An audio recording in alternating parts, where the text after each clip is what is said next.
Thank you very much for having me, inviting me. It's really exciting. A pity I can't be in Paris today, but it's really fantastic to see activities under the umbrella of Cultiver Protéger Autrement and also the FAST projects and others. So really looking forward also exchanging with you in the next years. So I and my team are working since several years also in the field of pesticides and pesticide policies. This is done together with many collaborators. I just listed a couple of them.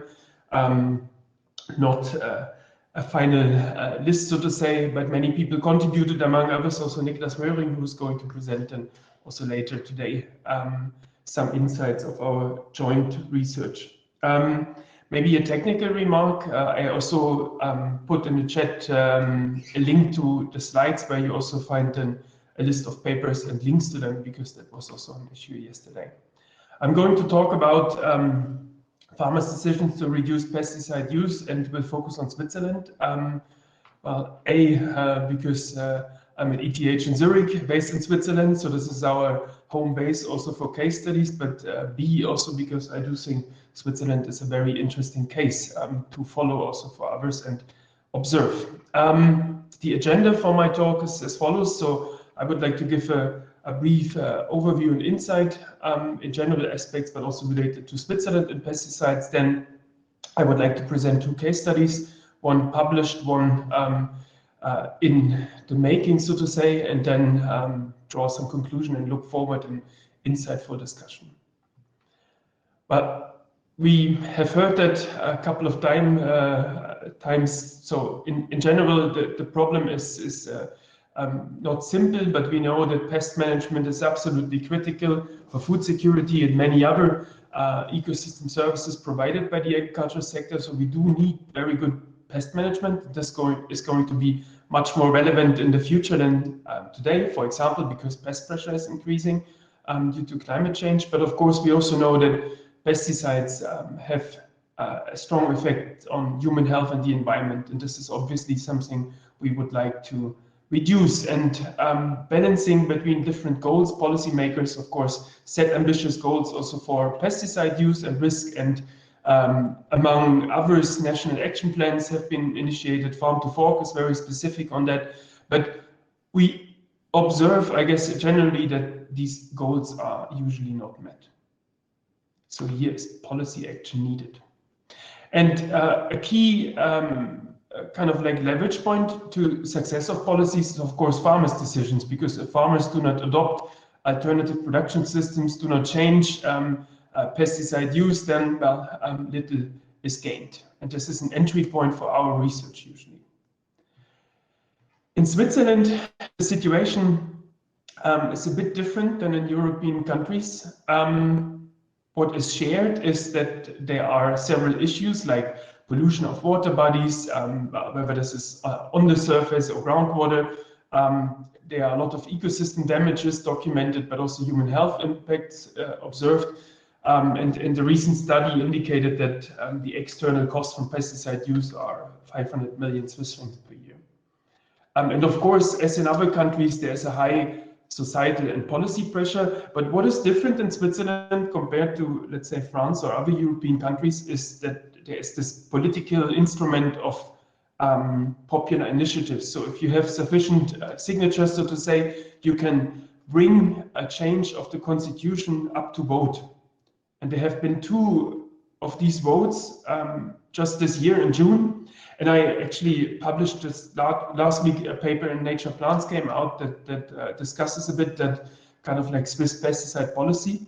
And the one popular initiative was to ban all synthetic pesticides from Switzerland at large, agriculture and beyond, all within the next 10 years. And the second popular initiative proposed to tighten the cross-compliance regulations. So for example, that you only get direct payments if you not use pesticides.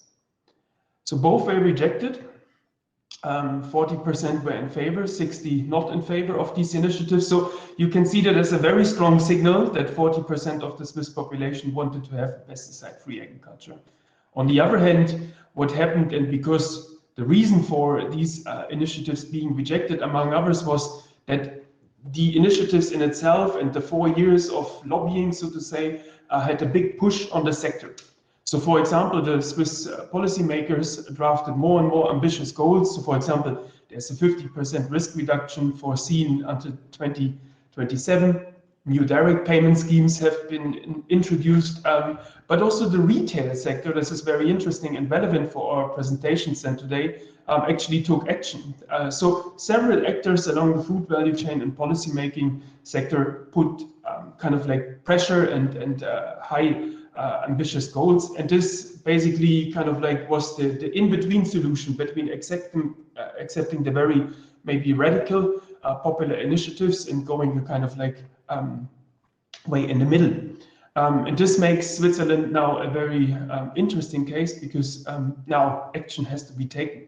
And this is something that we study in detail. And in our work, we try to embed what we do in a bigger framework. One of the key frameworks we use was published in Nature Food under the lead of Niklas Möhring. You see here to the left a figure from that paper where we basically describe that there are, of course, different policy instruments. We heard it yesterday, for example, from Alain, market-based instrument like taxes, but of course, that's not everything. We have command and control, information, cross-compliance. We have multiple policy goals, and these policies affect the farmer, but also there are other players in these kind of like systems that do matter. And we are very clear in that framework and in our work that if there is no connection to what is happening up and downstream, all that you try to put on the farmer's shoulder is not going to fly. And this is something that matters for the Swiss context, but also matters for our research. So we try to connect what is happening up and downstream with specific policies targeted at the farmers. To the right, you see the National Action Plan from Switzerland, and also basically describing a couple of goals like reducing applications, reducing emissions, protecting the crops, of course, that is still a goal to produce food, and then multiple accompanying instruments, and among others, also that kind of like information and research and communication is an important element. Also this I would like to take up in the presentation. So as said, we do many things in that field. We have many case studies that we work on. Basically today you are going to see 3 of them. I will talk about the role of public extension to foster preventive efforts by farmers. I will also present a case study on fungi-resistant grapevine production in Switzerland, and Niklas is going to present a case study on a large-scale introduction of a pesticide-free wheat production scheme and label, basically. And then there's many more, and I said that I provide links to papers in the slides at the end, and then also on our websites you find more information. So let's start with the first thing. So the claim and idea of that paper was to study whether public extension is really effective in changing farmers' pesticide use decisions. This is a kind of like conventional or like common wisdom, but there are very few papers making these links explicitly. What we focus on is pest management, specifically in the context of Drosophila suzuki. I guess you all know about the potentially big impact of that invasive species. So this is impactful for fruits and grapevine, and the relevance also of invasive species, of course, is increasing due to climate change, and we see that also in Switzerland. And there are different pest management strategies ranging from preventive to after the infestation took place. So after the infestation took place, you can basically use insecticides, but the kind of like invasive species, Drosophila suzuki, is very new, so there is a high degree of uncertainty with respect to the efficacy, but also efficiency of these measures. And this is something that we exploit because farmers don't really know what is a good strategy, and they rely heavily on external advice. The Swiss policy making scene is very interested in, or was and is still interested in reducing the impacts of Drosophila suzuki for food production, for incomes, but also in terms of pesticide use. So there was a specific program actually initiated supporting farmers, and we exploited whether farmers make use of the opportunities of public extension in that field or not. And this is going to be relevant. The work I'm presenting is relying on a survey. Even though conducted over multiple years, we used cross-sectional data. We conducted many analyses in the context of Drosophila suzuki. For example, Ladina Knapp was in the lead of many papers. You see the things listed below. But in this paper here, it's really the question, does it matter who advises farmers? And we study the role of extension services and producers' preventive efforts and insecticide use choices. So what we have as a cross-sectional sample we created out of that survey, we focus on non-organic producers because organic, of course, have a different choice set they can pick from. And the outcome of interest for us is whether farmers took preventive measures. Preventive measures can be nets, for example, can be cleaning of the crops. So there are multiple points that we asked in detail. And many farmers actually do that in our sample. But of course, many also use insecticide use. This is heavily depending on regions, but also on crops especially. So we have here cherries, plums, berries, and grapevine. And there's another category. This is kaolin. This is a kind of like a stone powder, so to say, that protects in particular grapes. So you can't really use that in other fruits that we study. And we want to connect it and associate it with the information sources they received in the context of Drosophila suzuki. So we had very specific questions, and we, of course, all farmers are somehow exposed to public extension and public information and private extension, but we had questions that really asked for heavy engagement. So they visit an event, they apply for a newsletter, they really make a phone call. And the main body for extension here from the public side is Agroscope, but also cantonal services. And then, of course, private extension here in the context of Switzerland are usually input suppliers. So they will also sell the insecticides then to the farmers. And then we also surveyed other things, other information channels. And then we have a very simple, straightforward econometric analysis, a rich source of control variables, including other information sources that we in and exclude, but also farm characteristics, specialization, infestation levels. We use inverse probability weighting to address issues of selection bias. We try to address potential roles of omitted variable bias using Oster bounds and have like a large body of robustness checks behind it. And what we find is very clear cut. Farmers who are advised by public extension service are more likely to take preventive measures, which is in itself a good signal because by definition we assume that if farmers not are kind of like the external cost, so to say, of pesticide use and not using preventive measures is not accounted by farmers. But we assume that if there is a public advice, this also is conveyed to the farmer. And so this is effective in the sense of making farmers making use of preventive measures. And on the other hand, we see if farmers are advised and actively seeking advice on Drosophila suzuki from private extension service, they are more likely to use synthetic insecticides. And for kaolin, we don't find, like the stone powder, we don't find that relationship, also because the number of observations is very low of the producers making use of that. And this is very robust to kind of inclusion, exclusion of covariates, definition of the treatment variable. So it's not only public yes, no, but also how many of these different channels you use, ways to cluster standard errors and so on. So this holds. And of course, this is very important. We have no causal analysis in the sense of an RDD or an experiment or an RCT, but yet we try to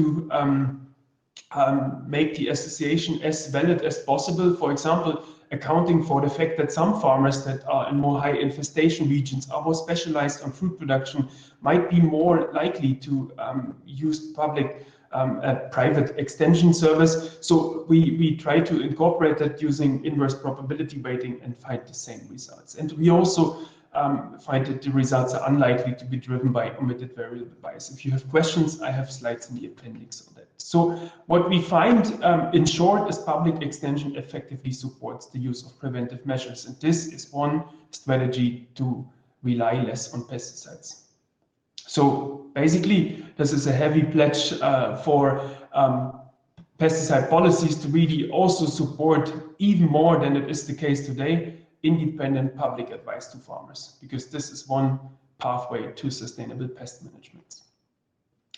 My second case study is, and now you have to be strong if you are from France, is on wine from Switzerland. So there is a lot of wine in Switzerland, and this is economically very important. So it's about 16–70% of the revenues from plant production. So not everything that is not animals is wine, because wine is very expensive in Switzerland. There's also a high cultural value attached to wine production. This is the Lavaux at the Lac Léman.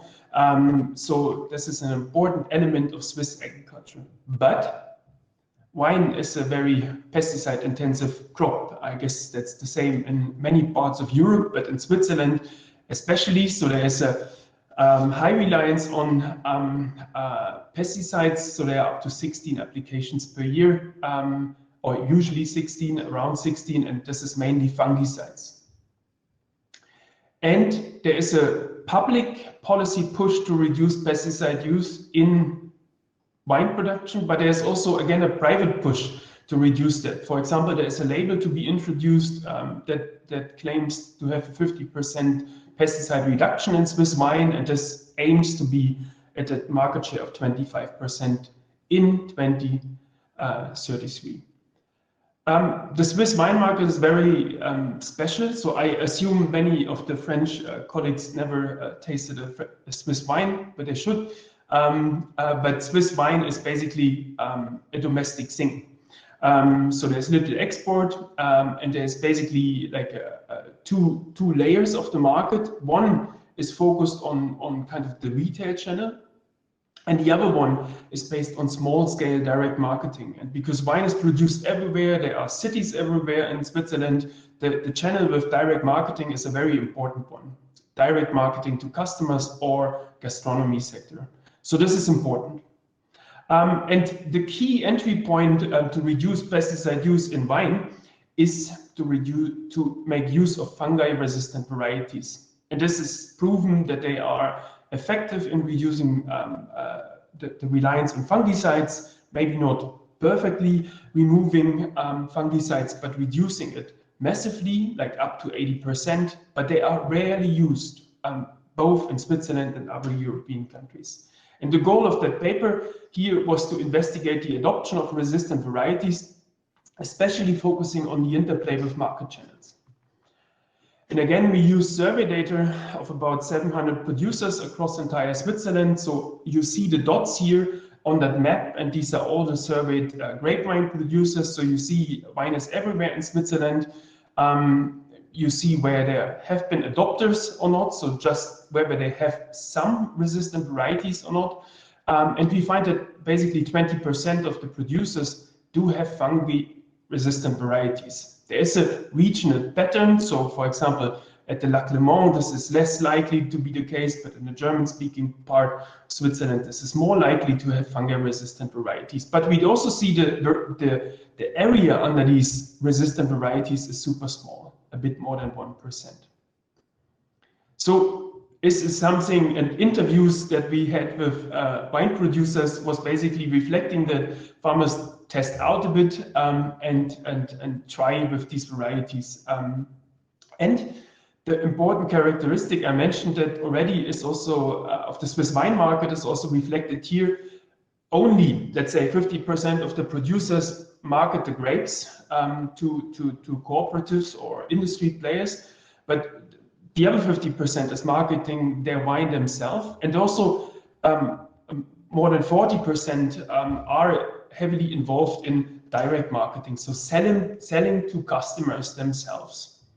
And what we find is very clear, that adopters of the resistant varieties are more likely to market wine, not the grapes, and they are more likely to use direct marketing vis-a-vis selling to the retail sector. And then there are many other things that correlate also with the adoption, like age, the farm size, the reliance on wine production, and so on. And of course, if you are organic, you are more likely to use resistant varieties, but not all, of course, production in organic is relying on it.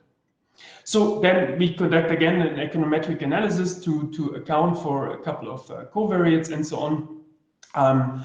And we have very rich information also of the environmental conditions, of the fungi pressure, and many different things. And what is presented here is already the table from the inverse probability weighting. So again, some producers might be really placed in a region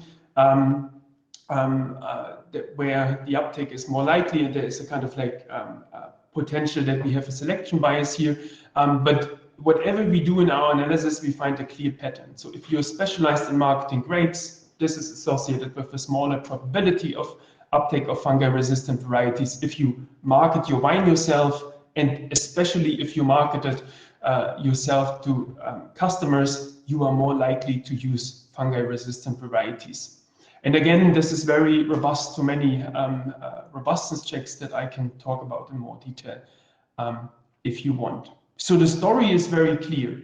The more distant wine producers are from the final customer, the less likely they are to use fungi-resistant varieties. So I'll frame differently, shorter supply chains facilitate the communication of what you do there and what the characteristics of the wine are. Even though it's not a Merlot or something that you know, you can communicate that, and that allows also a transition towards low pesticide wine.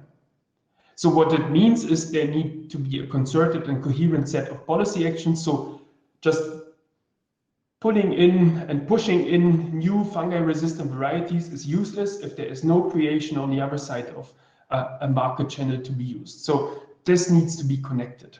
And also it's very clear that new technologies, both in breeding, but also smart farming and so on, will play a large role also in the wine production sector and reducing pesticide use. And what we also see is, because many of these things, short supply chains, diversifying farms, this is nothing related to pesticides, but this is also something of relevance in many policy arenas. So there is a kind of like sweet spot for agriculture policies to interlink different activities. So combining a diversification of farm activities in the context of risk management, opening new marketing channels might be one element to go hand in hand with lower pesticide use practices. So this could be something also making it more attractive for farmers to make use of these alternatives.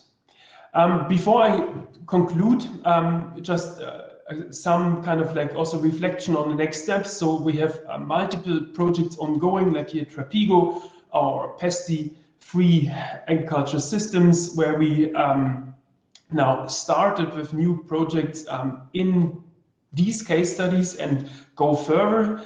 So again, grapes, fruits, and wheat. And we will make again service, but we also try to incorporate some experimental approaches. So I'm really looking forward also sharing insights or like getting your insights from FAST and other projects. So this is something where we continue, and of course also with these programs that I talked about becoming bigger and bigger, we also have good census data that we can use. So this is something where we really would like to focus on now even further. So to conclude, well, this is kind of our starting point and the end point all the time, but reduction of pesticide use and risk requires holistic pesticide policies, and these go beyond an individual policy instrument like a tax or banning something, and they also go beyond the level of the farm, but need to incorporate also up and downstream actors. And one of the papers I presented makes the claim that all these policy instruments that we talk about really need to be complemented with the provision of extension services, information, education was nothing I talked about now, but this is very clear that this needs to be complemented, and also is also part of a holistic policy.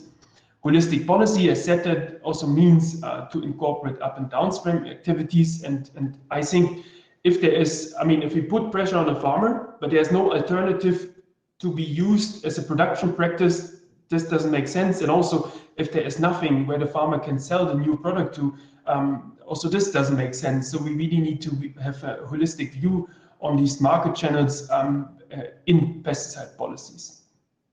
But we also see that these policy packages really are highly dependent on specific agriculture and food systems. And I started with that, so Switzerland being so special because this high societal and policy pressure is here. There are ambitious goals, so and if there's any slight attempt to meet these goals, Switzerland might really serve as a role model for innovation in terms of pesticide reduction. And as said, also Niklas is going to present a case study on a large-scale introduction of a pesticide-free production scheme even. So we will see more of that, and we hope that we can contribute with our work to that development, but also to the research in that field. So with that, thank you very much for your attention. Thank you, Robert. Is there any question? Or maybe we can start with a question online because we have some of them. So we have a remark from Henriette Christensen about a study from Norway. And she said that this study concludes that young farmers are more likely to be negative to IPM if it means reduced profits. Do you think it is how it is in the Swiss agriculture? Yeah, I guess no farmer likes to have lower profits, but we also have papers that really show that also the that of course other things matter, like the perception of risk of pesticides for their own health or the health of others or health of ecosystem services. So all that matters. But I think in the long run, alternative cropping practices and also low pesticide cropping practices shall pay off for the farmer. So that means that the things, the alternatives that are to be used are affordable, that I can sell my products for a good price, and likely also that there's governmental intervention. So in Switzerland, it's basically there are a lot of direct payments paid. In the context of that wine, for example, there's also in wheat, there is a price markup paid by the retailers. So, and I think this is really needed, right? That you still have sufficiently high and not too volatile profits, and that can't be just put on the farmers themselves, but really needs to be embedded in a bigger picture. There is some remark on the chat and question about the link between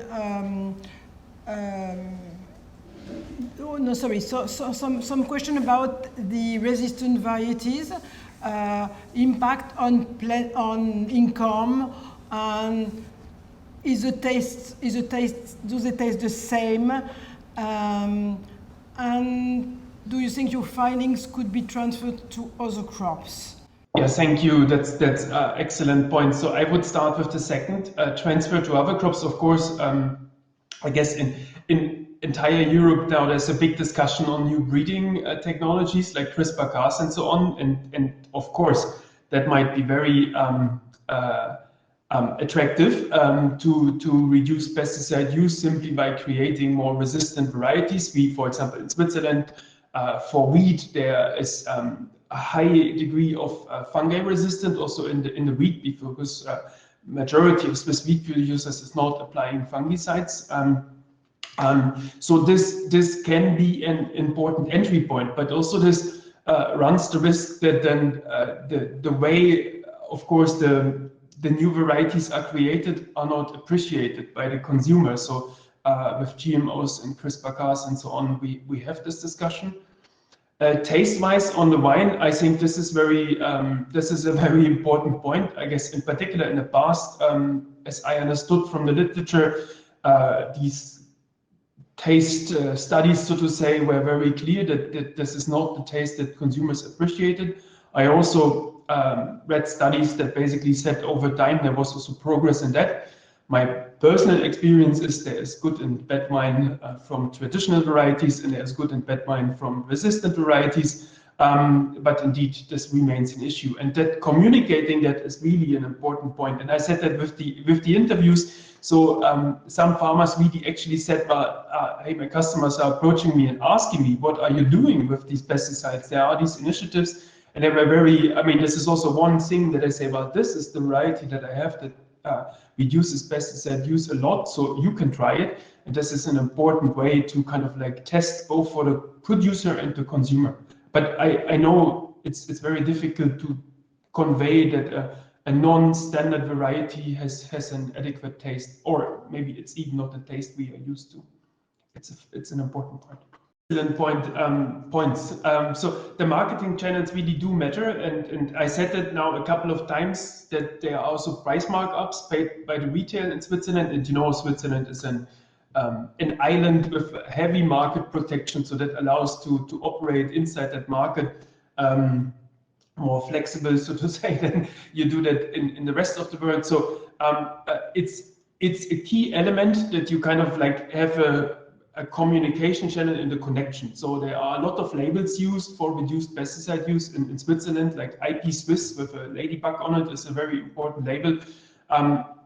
And just people know that, and this really matters, that there is some kind of like downstream possibility. Of course, if you are a wheat producer, it's less likely that you sell all your things in direct marketing, but there need to be other alternatives. But so this is one element, that the retail sector is here heavily engaged in creating labels and paying price markups.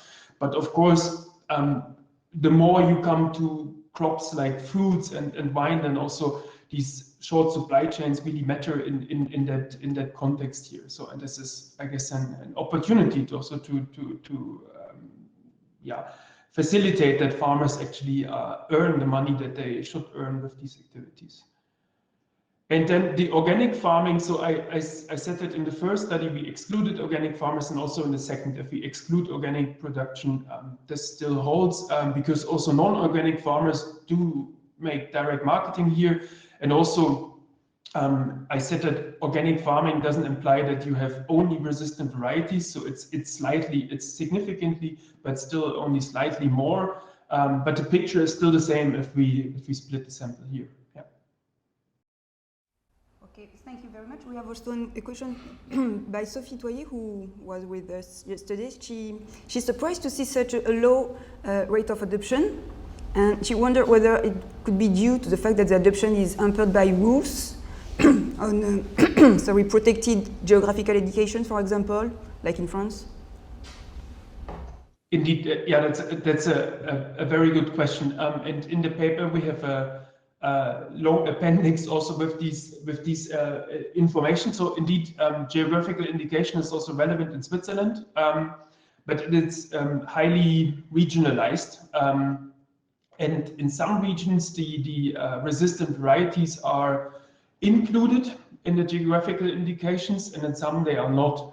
But this is a bit, is for us also an interesting research question now to follow up with in more detail, because let's say in the German-speaking part of Switzerland, these are more likely to be included in varieties, while in the western part of Switzerland not. But this might be a cultural thing, but it also might be the point that the fungi pressure is higher in some parts of German-speaking Switzerland. So it's a kind of like, it's for us not yet clear where the relationship is, but we in the projects that I mentioned, we really want to focus on that. We have also interviews with people from the federal office scheduled to explore that. So this is in itself a super relevant research question, like geographical indication, low pesticide requiring varieties, and then how farmers actually take that activities. But it's a crucial point. Yeah. I have also an additional question regarding the first paper you presented. You had very interesting results about agricultural extension. what about the scaling up Swiss strategy? Because what we discussed yesterday is that most of the time agricultural extension works pretty well, but then when it comes to enroll a large number of farmers, it becomes difficult. What about the Swiss case? Yeah, that's a good point. Upscaling is a good point. So we specifically made it so narrow on that Drosophila suzuki because it was an extremely insightful case study, because it was new, it was uncertain, there was a specific action taken in terms of extension. To generalize, I would say there's a good argument, like from theoretical points of view, but also from empirical papers to maintain public extension.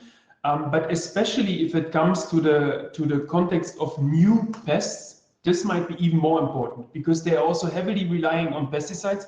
And there was a very nice paper in the US really showing also the invasion of Drosophila suzuki through the US, and then seeing later on how the birth outcomes were kind of like affected. And I mean, this is massively the human health impact of just the additional insecticide use in the US was really a big.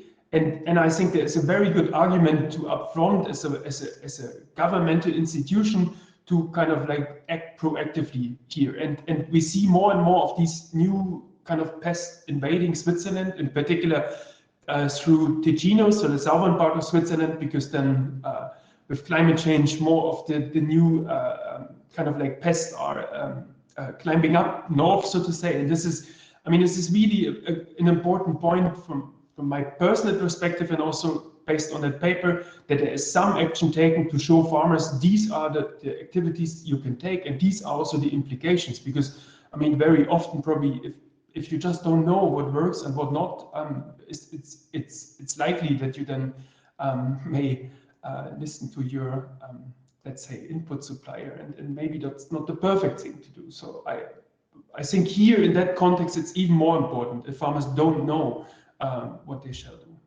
Thank you. We have the time for one question. We have two. We have Christian and Christian. Christian, tu prendras après. Okay. Let's start by Jaap. So, thank you very much, Robert, for your nice presentation, all the information from the Swiss cases. My name is Jaap Sok from Wageningen University. I had a couple of questions, but I think I need to ask only one. So let me focus on this nice research on the advisor-farmer relationship. So you show that pesticide use is more linked to private advisors, if I understood everything correctly. So I see this relationship, and there is also actually research that is showing that, there is a relationship between the cognitive abilities of farmers and the use of advisory services. So I'm just wondering, did you also assess this relationship within this paper? Because I think that's a very, what is this meaning for farmers in the end? That when they are maybe more dependent, they listen then more often to these people. So, can you shed your light maybe on this? Thank you.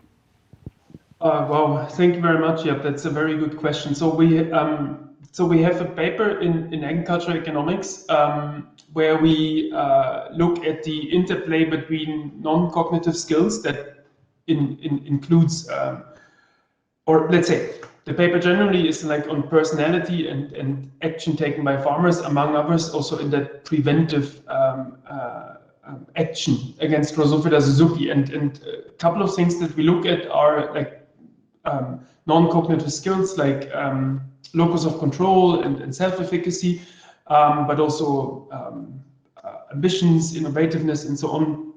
And there is like a link between these non-cognitive skills and preventive action. So in particular, if I feel that I can change the outcome in my vineyard or my orchard, then I'm more likely to take action and not basically wait and see.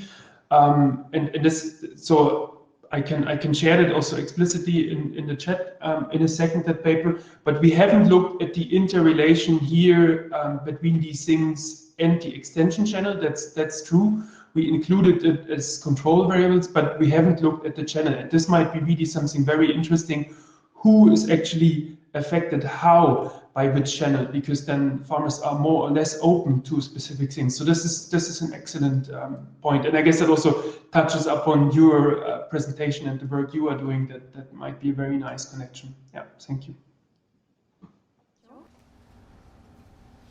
Thank you, Robert, for your excellent presentation. I'm Christian Huyghe, Scientific Director of INRAE.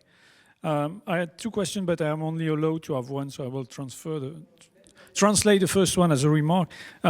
Regarding the adoption of the grape and the disease-resistant variety, we have the same problem in France because we are working with Switzerland for breeding.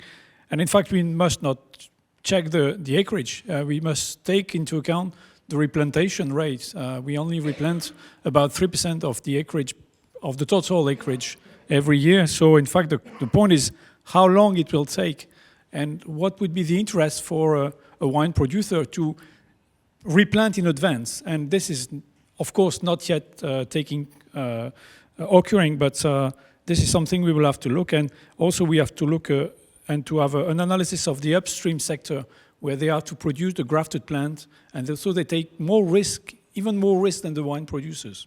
So this was the remark. The question is about the votation in Switzerland. You say they have been rejected, but interestingly, you showed the major impact it has already had.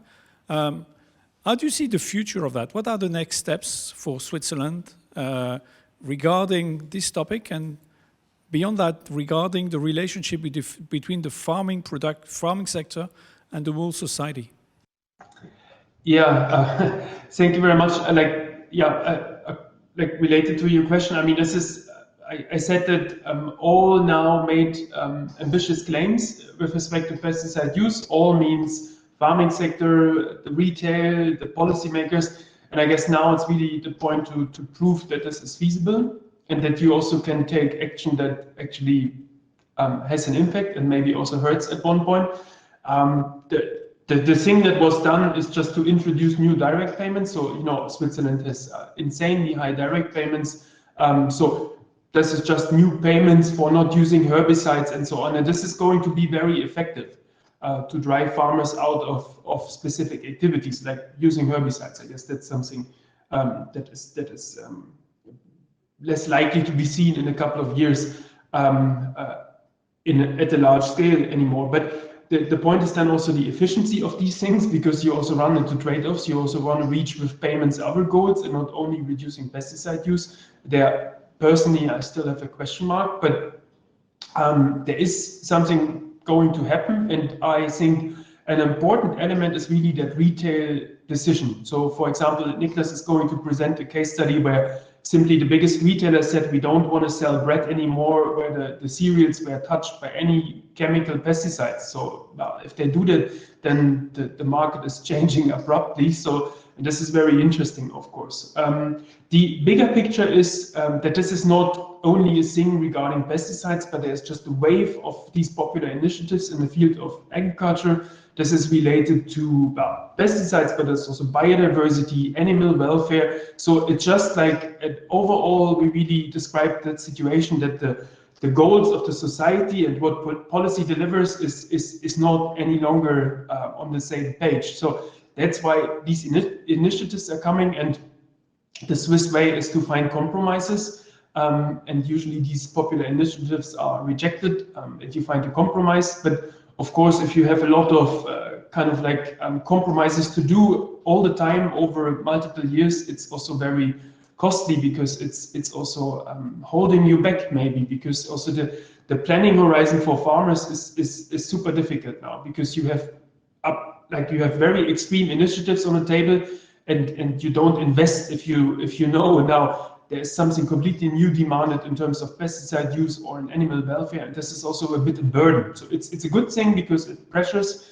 but it's also a burden. So overall, it would be better to have one coherent policy package introduced once and then go ahead from there. But now it's more the way of small steps and continuous pressure. but we will see. Yeah. Thank you. Thank you. Thank you again for that.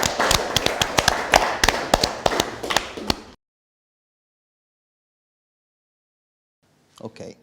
So what is collective action? As was defined as the action taken by the group in pursuit of members' perceived shared interest. This is the general definition. I use this framework of the OECD that show that usually collective action brings net benefits, which are geographical and ecological scale merits, cost saving, sharing knowledge, and increasing capacity, but they also have important barriers: free riding, transaction cost, skeptical behavior, and certain policy environment. What is interesting is when you study collective action is to understand which actually issue characterize collective action, how this factor may improve the benefits and reduce the barriers. And this was categorized in 4 groups of issues, of factors: resource system that mainly involve, for example, the environmental resources, the knowledge issues, but also the characteristic of the group, let's say the size of the group, the role of leaders, and so on. The institutional arrangement, that means norm, rules, monitoring and sanctions, but also the external environment. So if externally they find there's some financial support to collective action. This is the general framework that I use to analyze the case study. And this collective action issue is quite relevant in the literature, especially when we talk about environmental governance, since it's largely used as a concept to address the public goods and ecosystem service issues. That often require collective action. Also common pool resource, I think all of you can know the work of Ostrom and other these key scholars on that. What does mean collective action? Collective action is a general word, but you have different types of problems that may be grouped in 2 problems. One is the coordination problem. Basically, stakeholder need to, the cooperation problem, sorry. Stakeholders don't agree on the objective of collective action, and they actually need to solve some conflicts, so to agree on a shared goals. This is really a kind of high-risk collective action. It's really difficult to find an agreement. We need a negotiation and so on. Let's say a lower-risk collective action is where we have only a coordination problem. So stakeholders already agree on the objective they need to pursue, but we need to find, let's say, we need to orchestrate the different interests, the different rules, and find a way to coordinate this action, but there's already some agreement on that. This is an important distinction because it changes a lot also the way we study collective action. So this is the general, let's say, theoretical framework, and we use that when we think about agriculture, especially in public goods provision, on the reducing the impacts of the negative impacts of agriculture and agri-food system on the environment. We have this farm-to-fork strategy that I think everybody knows that set ambitious target. And also even yesterday, the European Parliament approved that. So it is really an important target to be reached by 2030, especially in reduction of pesticides. And the farm-to-fork strategy emphasizes the need to develop a participatory and collaborative approaches to policy implementation. So the issue here is if we want to ensure the environmental benefits coming from the farm-to-fork strategy, it's important to think about how the distribution of, let's say, benefits are balanced between the different types of stakeholders, and we need to balance environmental, social, and economic effects. And the collective implementation of tools is really required to achieve this objective. Common agricultural policy, as we know, in order to reach the important objective of farm to fork, we need policy tools, and the CAP has already experimented several collective approaches, especially in the field of agro-environmental climate measures and organic agriculture. The regulations say that there is some additional support, premium prices for people that group together and try to address agro-environmental issues, and they try to cover also the transaction cost as a higher extent compared to payments given to single farmers. And also for the next CAP, the new regulation will emphasize that member states in their national strategic plan need to really promote and support even more collective action and encourage farmers and other land managers to stay together to enhance the quality of the environment at a larger scale. So the idea is if we focus policy tool only at single farmers, it's really difficult to achieve landscape effect and good environmental benefits.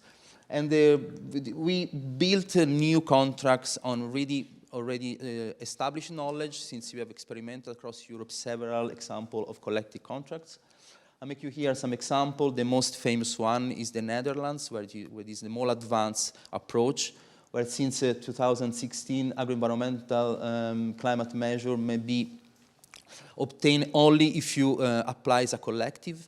So there is an agro-environmental cooperative actually which manage the contract, and the single farmers are coordinated by a cooperative. So there is one payment just to the cooperative, and the cooperative share the contracts and giving priority at the landscape level to the farmers that are there adhere to the agro-environmental climate measure. This is the more advanced experience, but we have several other collective schemes. Just a few words, even outside Europe, Switzerland is a collective agglomeration bonus, and additional payments when farmers stay together. Hybrid solution in Belgium, part of the payments is transferred from the single farmers to other farmers as they ensure a collective management of environmental issues around the area. Agreements like in England and Italy, parallel to individual contract, there are some formal agreements where farmers want to actually stay together and coordinate the action in order to deliver environmental benefits at a larger scale. The big difference is the three cases in Switzerland, Belgium, England, Italy, and so on, compared to Netherlands.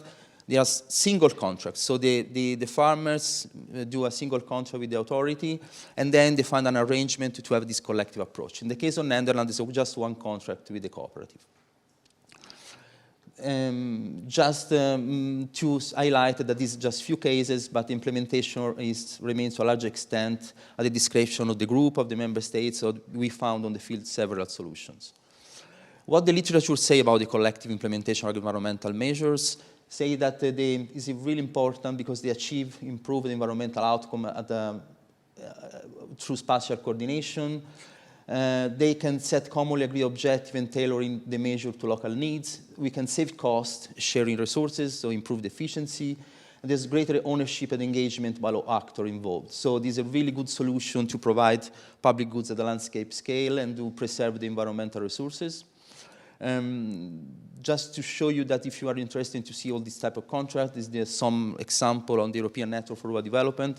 And there are two ongoing research projects, European project, or Horizon 2020 projects, on innovative contracts. Is a contract 2.0, a console that really provide lots of evidence, example, and case study on collective environmental schemes. So my research is, built on that work, general work. We carried out several case studies in Europe in this project, which is called Pegasus, which was over a few years ago. It was on the provision of public goods and ecosystem services at territorial level, unlocking the synergies. So we went a little bit behind the farm scale. We tried to analyze governance issues, governance mechanisms that allowed collective action for public goods provision mainly. And as you see, there are several approaches, several case studies, and today I will show you the Italian case on the Val d'Asolo Environmental Agreement, I think as a nice, interesting example of how we address the issue of reducing pesticide through collective action and through a specific policy support. So we are in Marche region. I don't know if you know the area. It's in central Italy. It's a Aso Valley. It's a valley how we characterize by a really intensive farming system, traditionally specialized in fruit production, mainly peach, but also apple, plums, and other fruits.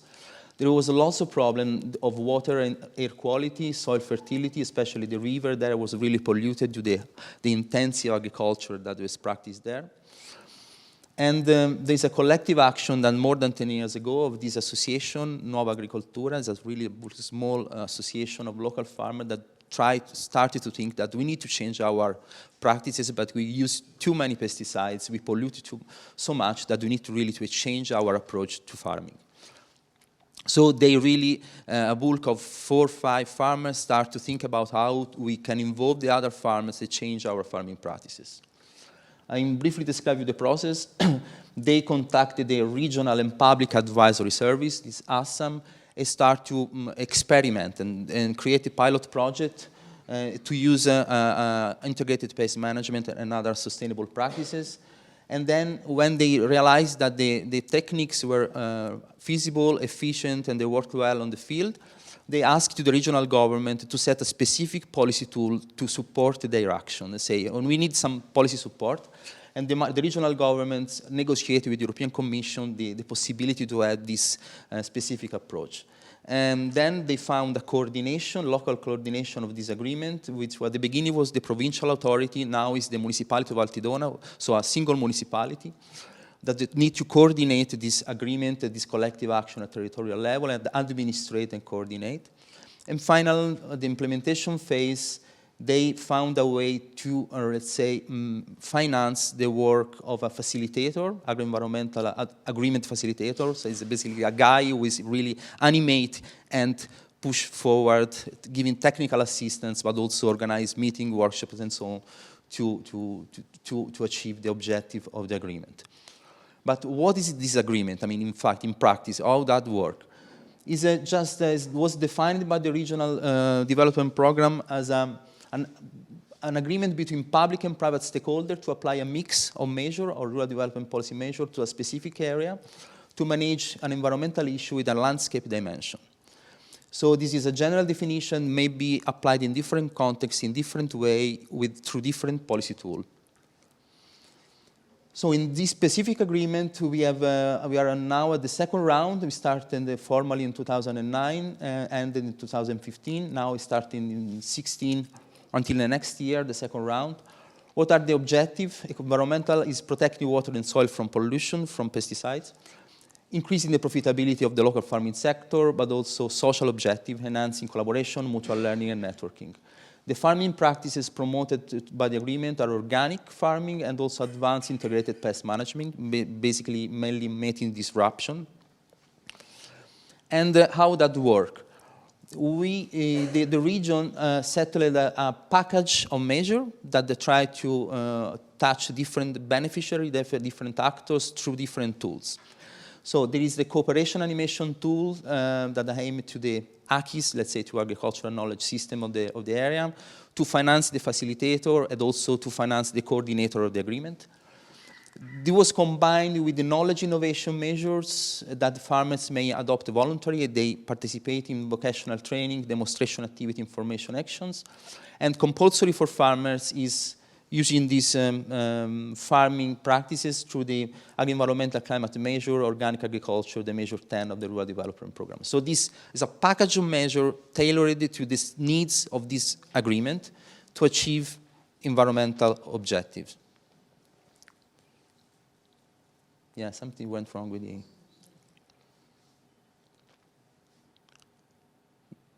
Yeah, for who know how the rural development program works, that's a really important measure of the last programming period. And the innovation is the combination of the different measures to achieve objective. I think it's okay. So what was the practice promoted through the agri-environmental climate measure was advanced integrated pest management through mating disruptions. So I think you know what we're talking about. Pheromones are released into an habitat to reduce the ability of the males to find females or vice versa. And so they basically is a, the farmers use dispenser, traps first, and dispenser of pheromones. And the problem here is the specialized farming system where this Anartia and Pseudomonas molestia, there are lepidopters during the reproduction cycle within the peach and the orchard. So reducing the attack of that really reduced quite a lot the risk of losing the production. And these techniques was promoted in the beginning of the agreement, and this started to be spread in the area thanks to this collective action and to this, let's say, coordinated action through the agreement. was really, really important, the knowledge, innovation, and peer-to-peer learning. I think was also emphasized in previous presentation today and also yesterday, thanks to this, mainly to the initiative of the facilitator, but also of the financial support from the rural development program. They really create a capacity building program through peer-to-peer learning, farm visit, workshops, scientific seminar, where professors explain how to implement it, to apply the advanced integrated pest management, and they also could see how that worked on the field. It was really, really important addition to the let's say, to the typical agri-environmental climate measure where we only to focus only on techniques. So this is really I think the additional value of that, of the agreement. What are the key results of this agreement? So we are talking about 9,000 hectares of agricultural area. More than half is under nitrate vulnerable zone. This agreement involved 19 municipalities and now more than 100 farmers, which is really almost the totality of farmers of the area. And this is really, I think, is quite impressive in terms of, we don't know, I anticipate, we don't have the results of the environmental impacts of that at the moment. But you can imagine what that means, that the 100 farmers change completely their production systems, thanks to this collective action first and then the agreement later. And we have more than 1,000 hectares under rural development program measures, 800 under advanced integrated pest management, and more than 200 with organic. It's not really easy to have a full organic production in such a specialized system, especially in fruits. But compared to the 10, 12, 14 treatments, pesticides that they used to do in the past, now we are 1, 2. And that is, I mean, I don't think we don't need lots of scientific evidence to say that they reduce definitely the environmental impacts of the local system. So we carried out some interviews with local farmers, asking them, what do you think, why you participate in this agreement? We unfortunately did not cover the 100 farmers, but we covered 25 of them. We tried to, but they actually say, I think we confirmed what have been said also yesterday. The motivation are pecuniary ones, but also non-economic ones. So the payments are a good motivation because they received quite a good amount of payments per hectare. But also the reduction of cost, they really reduce the labor, pesticides, fuel. They tested the effectiveness of the methods, positive health effects. They really like to use less pesticides in the area, but also learning opportunity. In terms of area, the social and environmental issues, they really want to reduce the pollution. They think they are actually opening quite a lot of agritourism. Of course, you want to increase the attractiveness, the tourist attractiveness of an area, you need to reduce the negative effects of pesticides.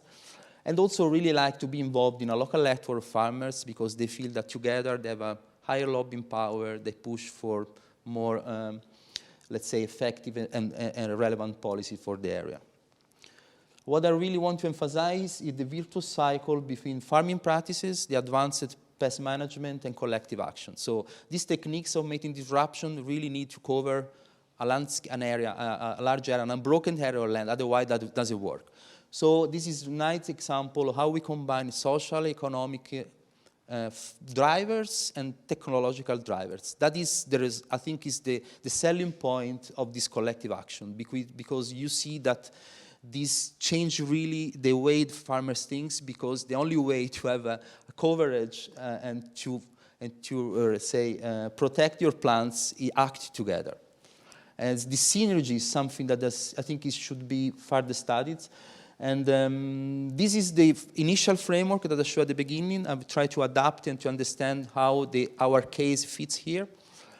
So this is basically a coordinated action. So at the beginning, most farmers will already agree on what they want to go for.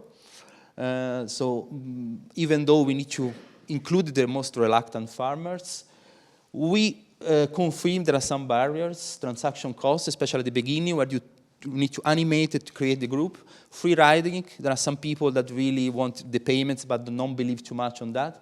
The rigid policy environments, and but also there are net benefits. Capacity building, proactive engagement of farmers, positive environmental effects, low monetary costs because there is some social control between them. So I think there are something to address. What is interesting is to see what are the characteristics of the case study. I mean, the resource system, maybe this collective action works here because there's a really well-defined farming system, really specialized with this, problems with the really shared by many farmers. And also the size of farms is important. They're a really small farm. I haven't done that, but the average size is less than 10 hectares. That means that you want to have an effect, you need to I don't know if the same approach can work with larger farmers. Group characteristics, the local leadership of the advisory, especially the public advisory service, played quite an important role, the facilitator, and also the institutional arrangement, measures targeted to local needs, the involvement of beneficiaries in the design of the policy since the beginning. This is a really crucial and important issue because they try to have this agreement based on their needs, and they were involved in the beginning, the definition and design of policy. This has really made a difference. And also in terms of external environment, an increasing demand for sustainable food, for products with less residues on food, for consumers. Demand is really something that pushed this approach. I don't know how much time I have. 5 minutes more. Is that okay for you? Yeah. So key messages of this case study.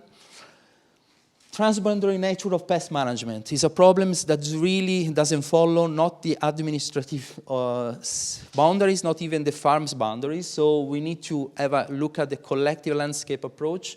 And social capital is really a key factor to that. Trust, reciprocity, cooperation, as the co-creation process is enabled by the presence of intermediary institutions. So somebody who actually create a bridge from who's create the policy and who really to implement. And the key role is of information and advisory, especially the public one and also the facilitator, but also the political support. So I think in the market region, there's the regional government, people that really got a vision, long-term thinking and action, and this is not the case for the majority of other regions. So the challenge here is how to spread this approach to other cases. But in terms of governance, the co-management of the agreement and the involvement of key stakeholders is something really important that could be stressed and emphasized more. Is a message that I think in terms of governance of pesticides is really important, pesticide use. In terms of policy challenges, I'm starting from the case studies. I think there's some messages that can be also generalized.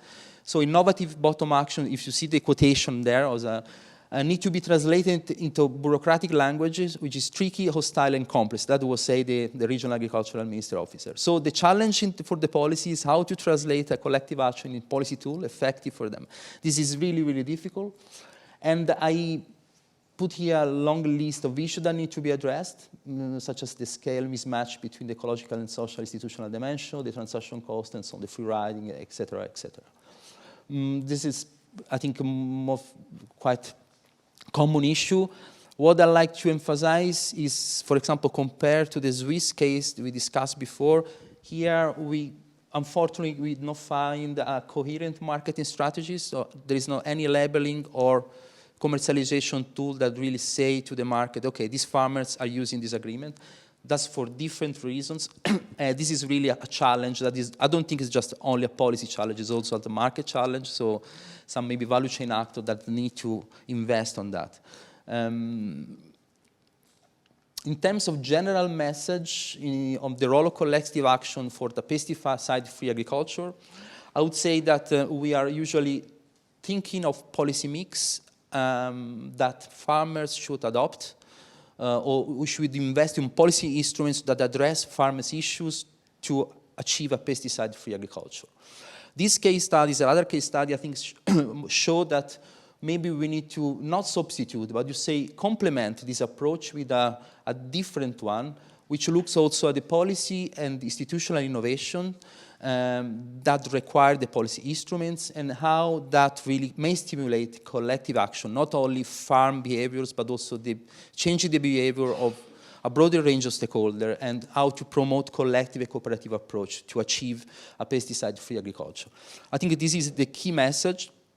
When collective action works well, we have synergies between economic, social, environmental benefits, and also long-term shift in stakeholders' thinking and action. And that is really a really relevant policy message, because I don't think we can finance policy until the end of the world. You need to finance networks, collectives that change their mindset, and they really understand how to act independently from policy. And collective action, I think, may help this process. I'm aware of the limitation of a single case, of the not really solid methods used here, more qualitative, exploratory, participatory method, but I'm also, just to show that I'm aware that some additional research is needed in terms of, for example, how this collective action approach could be integrated in the holistic approach to pesticide policies that was shown in previous presentation, for example. And also additional evidence on the factors affecting transaction costs and trade-offs between benefits and transaction costs in different farming systems. So I think having additional case study around Europe on following these ideas would be very useful. And also to assess how we can use this holistic view also in the terms of risk assessment of pesticides at landscape level, and how we integrate the different stakeholders in the assessment of risk of pesticides is not really strongly related to the collective action approach, but still look at the broader picture of stakeholder involvement on evaluation and monitoring. And shifting from farmers' behavior to attitude and motivation of a more diverse range of actors is really crucial here, I think. So try to broadly be the perspective, not think only to farmers' behavior, but what is around farmers that move and stimulated change of behavior, I think is quite relevant, as the case studies show. So also how policymakers target specific actor groups, understanding, for example, the innovation context, the social networks, for example, that are behind the different types of collective action, in my view, could really enhance the knowledge and improve the knowledge on how to stimulate pesticide-free agriculture through collectives in general. Thank you. I'm happy to.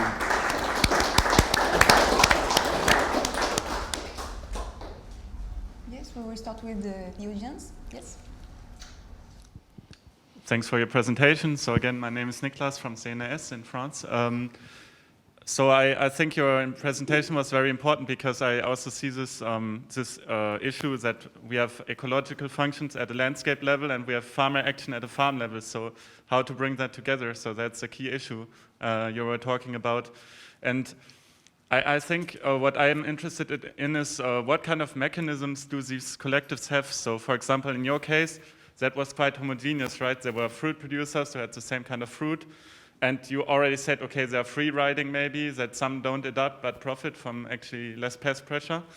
But you might also imagine cases where the landscape is more heterogeneous, so you have different farmers with different costs and benefits actually of being in this collective action scheme. And how do you think could we effectively manage these cost and benefits differences in such a collective action?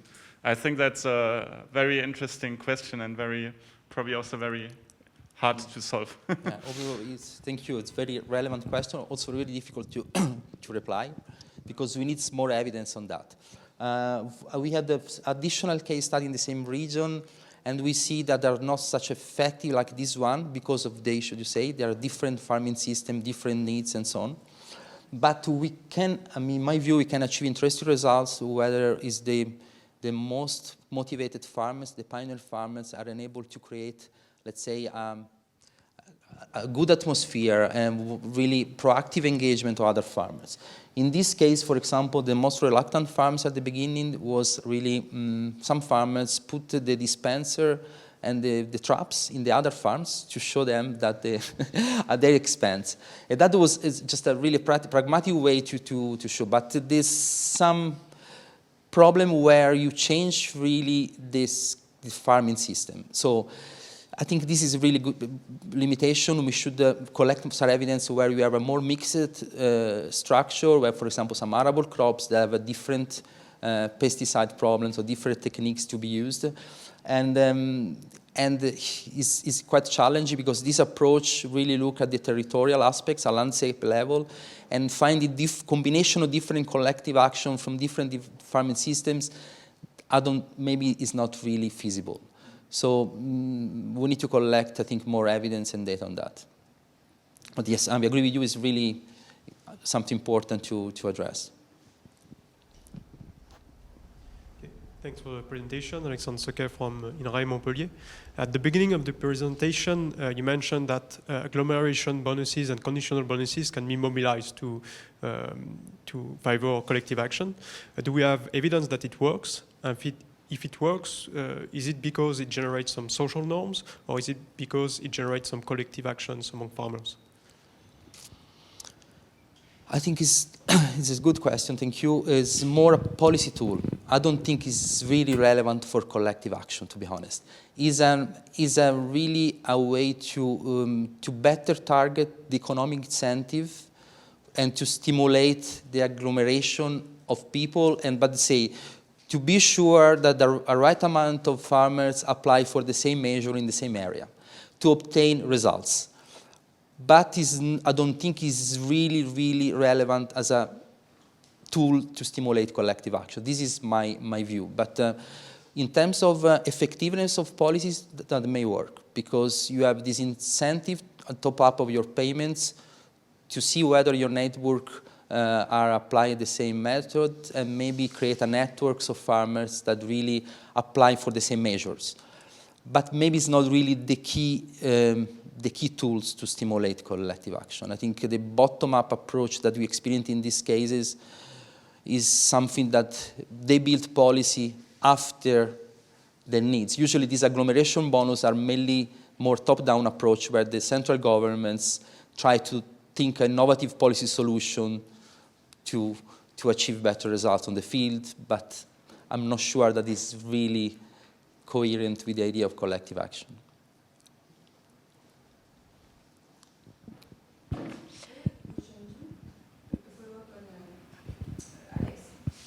Something interesting with this case study is that almost all farmers of the area finally enroll into this program. Do you believe there is a critical participation rate? Sorry?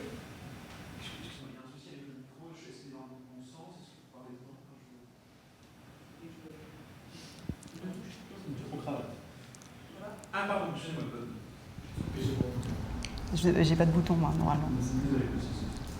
Ça marche. Je recommence? So I was saying, something interesting in this case is that almost all farmers of the area finally enrolled into the program. Do you think there is a critical participation rate that should be reached so that at the end all farmers come on board? And another comment is that some of them chose IPM and other organic. Why? Yeah. So the first question, I think we already reached that threshold.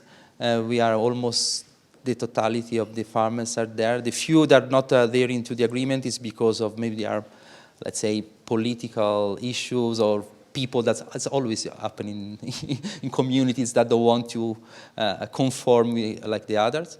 What is in terms of number, I think is interesting. The other, starting from your question, the other way around thinking, which is the maximum. Because this challenge also, the literature says that you increase too much the number of people, and the tipping point was identified in 150, but not in the, let's say, in the farming sector. For a collective action, when really we are much more than 100, it's difficult to manage a collective agreement. So we need to find a balance between the need to involve enough people. I think here we are, when you reach more than 70–80% of farmers, you already achieve your goal. But you be careful, don't exaggerate in terms of number, because then it's very difficult to manage. And this free riding and monitoring costs become too high. Your question regarding farming systems is very important, and this is, I didn't have, maybe they didn't show the data, but it depends quite a lot on the farming, on the types of specialization of farms. So although the majority are through production is the peach, so and this is quite difficult to produce in organic or with organic methods. There are some farmers that produce wine, olive oils, arable, and this for that type of crops is easier, and the majority of them use organic methods. So it really depends on the type of production they are specialized. Another question? So Ines, I'm a PhD student in Poitiers. Thank you for your presentation. I found it really interesting. Maybe I missed the point during your presentation, but I have a question about the role of the markets, where the fruits sell in a short circuit marketing, or whether it for export or for bigger market. And in the second hypothesis, what was the role of the cooperative or maybe the intermediary to push pressure on the farmers? Or was it really local because of a local market and that way? Thank you. Very important question for the case. Unfortunately, the coordinator really manages mainly the administrative task of the agreement. Is not involved because it's a municipality, does not the labor, the force, the money to do something more. So, and this is a problem, is a shortcoming of barriers of this agreement, I think. And we should find a way to valorize this agreement in the market, but I don't think the current coordinator is the right actor to do that. In terms of circuits and marketing channels, they sell in both local and distant markets. And unfortunately, they can say in the direct selling or short supply chain, they know the consumers, so the consumer know that they are part of the agreement. So that's good for them also for let's say, an informal premium price. In long and distant market, unfortunately, is not the case because especially for fruit, the integrated pest management is becoming almost the mainstream, and they create a regional label, but unfortunately the region, I don't know why, don't want to push too much to this label, is not investing too much. There is a lot of, I would say in Italy, the organic movement quite strong. There is a lot of emphasis on organic certifications, and I think this is my idea. They don't want to create such as ambiguous messages between different labels. So unfortunately, the products that are sold by these farmers are in the long distant market, they receive the same price than conventional one, more or less. So yeah, we should find a way, they should find a way to create additional marketing valorization through labels or something like that. Okay, is there any question? No more? So thanks again. Thank you, Florence. Thank you, everyone. We are very happy to be here today for presenting this work. A part is ongoing, so I hope that you will have new insight about one main program from the Ecophyto plan, which is DEFI. The idea of the presentation was to present some very precise results regarding to the analysis of agricultural practices survey and the DEFI program in reducing pesticides. So the idea of the presentation clearly focused on the initiative behind the Ecophyto plans. For summarizing the main ideas, because I don't think that everyone knows about the Ecophyto plan. It started just after the Grenelle de l'Environnement in 2008. It has a very important budget in terms of public policies. And the idea is that many initiatives has been set after the Ecophyto plan, namely the Certifito, which is a kind of education about using pesticide use in a correct way. It set also information bulletin in order to improve the epidemiology. It also set a lot of initiative, and one main initiative was the DEFI network. So the DEFI network is represented in the map here. So it sets a lot of farms where they decided some collective actions, and I will make some more detailed presentation just after. The DEFI network is really a big issue in the setting of the Ecophyto plan. Through the last plan, I will skip a lot of initiative because there is a lot of things due to the Ecophyto plan. Lastly, the budget, the public expenses increased a lot, and all the initiative reinforces the previous sections. till now, the DEFI network is constructed by 3,000 farms. Normally, it should be ongoing and increasing till the next years. And so we hope that we will be able to collect data and have much more information about that. So here, what was the DEFI network? It was created in 2010. The idea is that farms decided to engage. The slides are not moving on the... Okay, thank you. So the... No. Too fast, sorry. It seems that it doesn't move on the same way, by the way. So the DEFI initiative was to let farmers, to let farmers who want to commit into the DEFI plan, into the DEFI network, and they decide to enroll within a groups of about 12 farmers. And they decide also to set some individual project within a group and to draw some trajectory and agricultural system in order to reduce pesticide use. To do that, some engineers support the actions and help them in the implementation of the project. Behind the implementation of the project, you can have in mind that the idea is to have some substitution between chemicals and all the biocontrol and all the working strategies and all the agricultural system. So within the DEFI network, the individual farmer choose this collective project, and then some trajectories are published within the Ecophytopic, which is a website where all the information has been diffused and is communicated to all the people.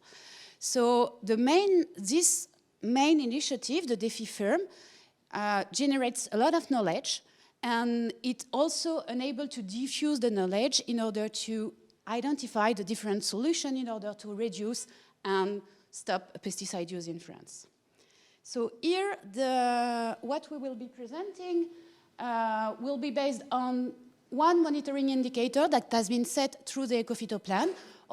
Others exist also, but this one has one very important use. It enables to aggregate different levels. And it is a ratio between what the applied dose and the reference dose, which is something in terms of quantity of pesticide use and active substance, and also the treated and the total area. Once you look at this indicator, which has been decided to be the main indicator published within the DEFI network, two important things, and two things are really interesting. It mixes the dose, so the quantity of application per plot, and also the total area that has been treated using pesticides. So the idea is that these two dimensions can explain why pesticide use has been decreased or not, and mixing these two dimensions helps to identify what could be the good solution in order to reduce pesticide use. When I said that there is different aggregation level, this means that we can compute some chemical treatment frequency index, but we also can compute, once it will exist, so it is really recent, the biocontrol TFE treatment frequency index, and disaggregating by category of treatment, by regions, or also by crops. So it is really interesting because you have something that can be comparable within all the different agricultural systems. So I will give the floor to Alex for presenting the next step. Here we will be presenting some past assessment, and then we will be focusing on two cases, one for the wine growers and the second one for field crops. Okay, thank you, Adélaïde. So first, some words on the past assessments of the DEFI network. So maybe the most discussed study on DEFI is the one from Thomas Lechner and co-authors in Nature Plants in 2017. Okay, they found that in many situations you have no conflict between pesticide reduction and profitability. Quickly put, they used data on DEFI farm at their entry into the network. So before they received any of the technical advices and they were put in peer groups. And so that's an evaluation of what could be potentially achieved by the French agriculture if they adopted some of the practices of the DEFI network. This is very different from what we are doing here, because we are trying to assess the impact of participating into the network on pesticide use and yields. You have some reports that try to assess the DEFI network, and they use only data on the DEFI farms. For instance, here for vineyards, you can see the white circles. We see that you have a decrease in the TFI level over the years. Okay, and we have annual data. What is the impact of the DEFI program on these farms? Is it zero, because they would have adopted those practices anyway? Is it 25%, like the observed decrease? Or we can also see that the black squares, that at the national level, the level of TFI was increasing over time. So is it the impact of the DEFI program minus 43%? To have this answer, to measure the impact of the DEFI program, we need to reconstitute what would have happened in the absence of DEFI program. So to build a counterfactual. And one solution is to use simulation models, like Alain is planning to use to measure the impact of taxes and subsidies. And those are very useful. You can answer many questions in that, but you have many choices to make about what do you want to model exactly, what do you include or not, what is the level of the parameter. So it can be hard to defend. For example, if you are presenting it to farmer or lobbies, and you can ask Alain for anecdotes, I guess.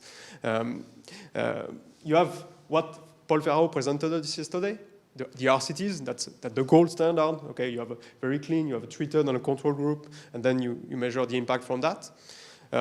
But it requires a lot of anticipation, feasibility, acceptability. So sometimes you cannot lead this approach. An approach that has been mentioned by Paul, Julie, and Sophie yesterday is quasi-experimental approaches. It is less perfect than RCTs, but that's what we will be using here because we are a few years after the launch of the DEFI program, so we cannot launch an RCT. We'll present to you how we applied those approaches to DEFI wine growers with Julien Margot. So I will try to give you a bit the clues here about what are the advantages and the inconvenience of this approach. So we'll be go into the detail, but stick with the intuitions. You have about 200 farms that enter the network, the DEFI network, 200 vine growers between 2011 and 2012. So of course, they are specific, the voluntary enter the network. But our hope is that we can find similar farms that did not enter the network. Why? Because we did not pick the best 200 farms in France, okay? We try to have a diversity of farms here, and you have 70,000 farms, wine growers in France. So you can think that you can be able to find some twins there to build a counterfactual. For that, we have the cultural practices surveys that are representative of the 70,000 farms in France, and you have data from 2010, 2013, and 2016. That's the pool we'll use to identify, to find our control group. And we're gonna compute the impact of the DEFI program in 2016. So if you look at, we'll have two situations here. For some farms, we will have data only after the beginning of the program. So we'll use the first method. So, and you can see that those farms are decreasing in terms of TFI level, the DEFI farms, while the rest of France was increasing. So what we're gonna try to do is to find among the pool of 5,000 farms some statistical twins to build our counterfactual. How do we find these twins? We're gonna use characteristics from the 2010 agricultural census in France. We have 14 characteristics that are like whether the head of the farm has a bachelor level or not, whether they took climate insurance. We have several characteristics. For those, we're gonna try to find the closest farm as possible, and we're gonna impose that, okay, I want my twin to my DEFI farm to be from the same one growing basin. You have 22 one growing basins in the surveys, like Bordeaux, Bourgogne, etc. And we're gonna impose, if we have an organic DEFI farm, to match it with an organic farm. So that's how we're gonna compute the impact. And so in 2016, we're going to look at the difference between this group of twins and the DEFI farms. And so here the impact could be, for instance, the observed decrease in TFI plus the increase that would have happened without the program. That's the first method that we are able to lead on more than 100 farms. That's called cross-sectional matching. The hypothesis is that, on average, the DEFI farms and their twins were similar before the implementation of the program. That's a strong hypothesis, so we're going to use an alternative strategy for farms for which we have data before the start of the program. Okay? And for those, we are able to control for any initial differences. And we're going to try to find some matches in the same way than before with the same indicators. But now, the key hypothesis will be that on average, they were on similar trend, they were evolving in a similar way before the program. We control for any initial difference. And we make the assumption that if they were evolving in a similar way before, they would have evolved in a similar way during the DEFI program. And that's how we're going to compute the program. That's called difference in difference matching estimators. That's our second strategy. And we're able to, so it's stronger in terms of identification strategy and quality of the results, but we are able to lead it on 35 to 45 farms. We keep both estimations to draw our conclusions. So now the results.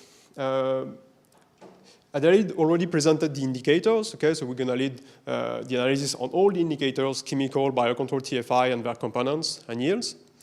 Just an information, for vineyards, 80% of the treatments are made to fight fungus, so are fungicides. That's really the main use of pesticides on vineyards. So first, the results on the chemical TFI, the most important one. We estimate that without the DEFI program, the level of TFI would have been 20% higher than with the program for DEFI farms. And this is mainly driven by decrease in fungicides. Okay, also insecticides, but we represent a smaller share. As for chemicals, for biocontrol ones, we observe an increase, but as Adélaïde mentioned, it was one of the purposes of the DEFI program to promote those biocontrol products. And if you take the total TFI, biocontrol plus chemical, you still observe a decrease. On yields, it's harder to draw conclusions because we have many missing data, and our two estimators do not converge here. For the first one, we have non-significant impact of DEFI on yields, and for the second one, we have a decreasing impact of DEFI on yields. So, best conclusions that some farms maintain their yields and some did not. So, if you want to learn from the DEFI network, you can look at the good students here.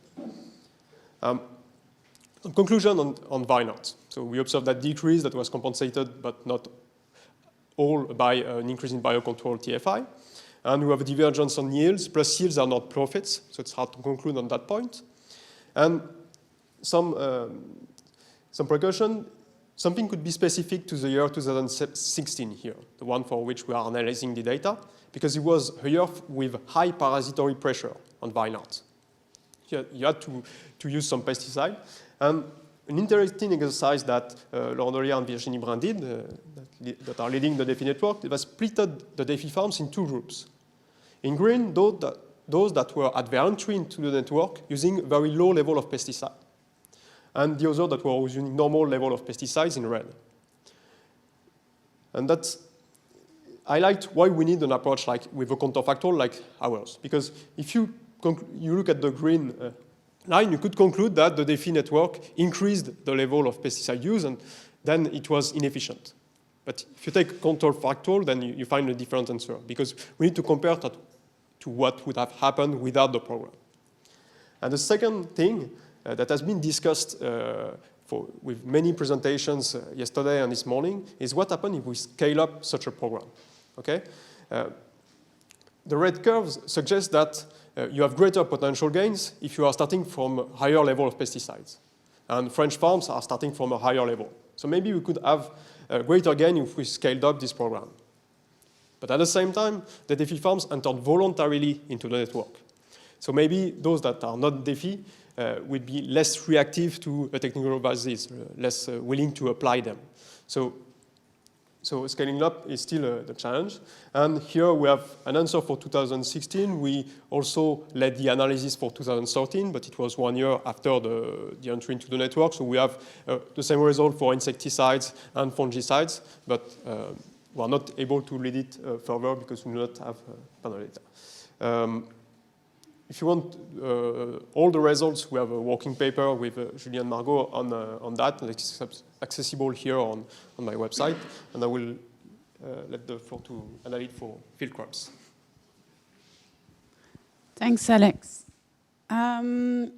So I will be presenting some preliminary results about field crops. The work has been done with Rose, who is here, and Julie also. And here, the strategy that we return is clearly different from the one just presented by Alex. Why this is different? This is different because we don't have and we don't observe exactly the same kind of data set. Okay. Just to have in mind the context within field crops, we have at the national level there is about 1,200 farmers that entered into the network between 2011 and 2013, but we are not able to identify when they entered the network in the data set. And on the same time, we have been using some agricultural practices data where we identify about 400 farmers that enter into the network. And for them, we are able to observe the treatment frequency index and all the agricultural practices. But because of this data constraint, we don't have the opportunity to observe within for each year the same farmer, meaning that we are not able to provide some panel data analysis which can help to control for unobserved heterogeneity. And so the idea here is that we wanted to exploit all the heterogeneity within the data set in order to construct some group-wise analysis that is namely some cohort analysis with sufficient number of observations, meaning that we construct some cells with at least, on average, there is sometimes less than 100 observations, but this is not the most cases.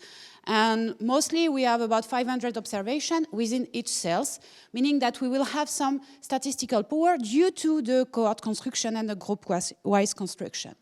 So here, the analysis that we provide is to clearly estimate the impact of the DEFI program, considering only the farms that entered the network. And then we wanted to know whether the diffusion of the DEFI network and the information through the DEFI network can influence and can change pesticide use. So we decided to add two other indicators. The first one is related to DEFI action, whether people know and already have participated to some visit and farms. It enables to know whether some specific actions would change pesticide practices. And then at the end, we use something which is much more diffuse, much more large, in order to know whether knowing the DEFI network would induce a change in pesticide practices. In order to compare our results with the current literature and all the technical results, we computed chemical treatment frequency indexes. And we also had two other information, the number of pesticide treatment and the share of the treated area. If you remember the treatment frequency index at the beginning of the presentation, this is the second part that can be controlled. And you will see, considering the results, why we did that. So the idea here is that we've been using data on agricultural practices. We observe more than 70,000 plots from 2006 to 2017, and then we constructed a pseudo panel, the cohort analysis. This cohort analysis, intuitively, you need to have in mind that it treats the groups of observation as unit of analysis, because we are able to average the variable retained in the analysis for each group. The approach, the empirical approach, has been developed by Deaton during the 19, and it has been developed once you don't have the possibility of observing the same individual all over a year. we constructed 62 cohorts based on this individual data, and we constructed them considering 6 geographical areas, 6 family of crops, meaning we wanted to separate cereals from potatoes and from feed crops. And we also added 2 size of the farm, because the literature in economics showed that the size of the exploitation and the size of the farm would induce a change in practices. So based on these 3 variables, we constructed 62 cohorts, and we are able to observe them within 4 years, meaning that we are able to observe them before and during the ecophyto plants. So here the identification strategy is to regress the treatment frequency index and the 3 indicators I just presented on cohort fixed effect, years fixed effect, and also some additional information. And the most important information is related to the DEFI action, the participation to DEFI network, the knowing of DEFI, and the participation to DEFI actions. So here, just in order to have in mind some statistics based on the cohort analysis, we are able to observe the participation to DEFI network only in 2017, and we are not able to observe it before. So it was a challenge. So about 2% of the farm within the survey and within the cohort analysis entered the network. This is the reason why we wanted to analyze also the diffusion and the different definition of the DEFI network. For the second definition that we have been using, DEFI action, namely participation or visit to DEFI action, we have 7 to 10% of the farmers within the sample that know and participate to DEFI actions. And then the most larger definition is about knowing DEFI, meaning that knowing DEFI is something which is much more general, and normally we expected that this last definition would improve the effect of DEFI on the treatment frequency index, for example. By the way, this is not exactly the case. So here's some statistics about the indicators that we've been regressing and we've been explaining in the analysis. What you could have in mind is that they are a little bit lower than the indicators that are published by the French Ministry of Agriculture, and the main explanation is because we didn't include the seed treatment frequency index. This is why it is a little bit lower. And here, this is the average for all the sample, and this is not specific to DEFI program. This is clearly about all the people in the sample and all the cohorts within the sample. We can see here that the number of the pesticide clearly increased a bit in 2017, and when you look at the data and the published data from the French Ministry of Agriculture, by crop, this trend can be also found. So it was a result because the 2017 was a very specific year in terms of treatments for field crops. The number of pesticide treatments decreased, and the share of the treated area decreased. And here, behind all these averages, some caution needs to be addressed, mainly because there is a lot of heterogeneity between crops. Typically, for potatoes, there is a lot of treatment, and there is much less treatment for cereals, namely wheat or barley, for example. But this is only some insight and some trends from the data set. Some results right now. So here, the main objective was to identify whether the DEFI network participation regarding to the 3 different scaling approach would decrease pesticide use. So here, the first result that I want to introduce is something that is clearly encouraging for us and for the DEFI network. It means that here, regarding to the DEFI network, the participation to the DEFI network decreased the treatment frequency index, but it decreased it by less than 1%, because this is about 0.10%. This is a percentage change, so it is clearly very low. But this is clearly encouraging when you think about the fact that you only have 4,000 farms within the network. And regarding to the objective of increasing the number of farmers within the network, it will reduce more broadly the treatment frequency index. Just look at the two other indicators, the number of pesticide treatment and the share of treated area. If you look at these two results, you can see that they are not significant, meaning that once the treatment frequency index has been decreased, it can be explained by a doses, and so this suggests that farmers have decreased the quantity of application in terms of active substance instead of the number of treatment and the share of the total area. So it is clearly encouraging, and it is in tune with the results and the technical results that we have in agronomic literature also. Just let me focus on the difference between, so I will right now focus mostly on the two other in order to see that, to illustrate the fact that these results, the results that the doses of application mainly drive the results is consistent with the tree definition that we have been using. Well, clearly, I put the threshold at 15 because it appears, but it does not change the interpretation that we can have. And then the last information that I wanted to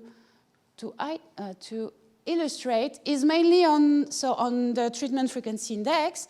At the beginning, we expected that the treatment frequency index could be much more decreased by knowing only DEFI. Because you have seen on the beginning of the presentation that the rate of people knowing DEFI is clearly higher than the rate of being in the DEFI network. By this way, for this result, we don't have clearly, we hope that the new data set from 2020, which is ongoing in terms of collecting, could help us to identify more clearly these results and to find the explanation of these results. But by the way, for the moment, we don't have much more explanation than the one we have right now. So just for a conclusion, I think I am on time. Here, the results that we've been presenting are mostly on presenting a counterfactual analysis. When you don't know and when you are not able to observe the differences between farmers and between participants who enter and who do not enter a program. Here, the analysis that Alex showed you, one important result is the fact that the average treatment frequency index of TEFI 1 yard ranges from 8 to 22 below. So it is something that this is something that is clearly encouraging. And for our arable crop, we try a kind of exercise with Julie in order to know what could be the impact of increasing highly the network. And so if you use the estimation result that we have, this would mean that the average treatment frequency index of DEFI suggests that doubling the proportion of farms within the DEFI network would reduce the national treatment frequency index by 10%. Well, this is an extrapolation, but based on the results, this is just a computation of the results.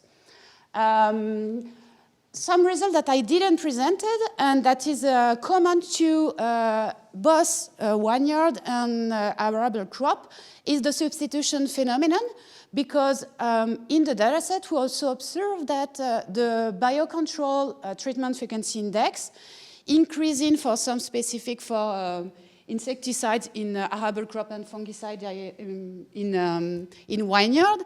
And this biocontrol increase on the TFI is a complementary to a decrease in the non-biocontrol treatment frequency index for these categories.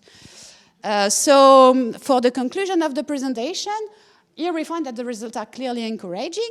They suggest that the technical assistance that has been provided within the DEFI network and all the information that has been diffused through the DEFI network can be effective in reducing pesticide use. We are clearly questioning about the size of the network, because once you increase the size of the network, as economists know, this would also increase the effects of this decrease. So we hope that the new data collection will help us to answer this question. So this is all for my presentation, and if you want to follow the work, we are involved in the FAST project. So the FAST project website is just right here. So if you want to know what we are doing in this project, please feel welcome to visit the webpage.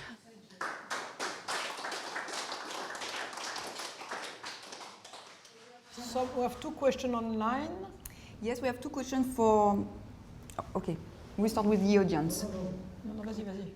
Two short questions for Alex, I guess. The first one is concerning copper.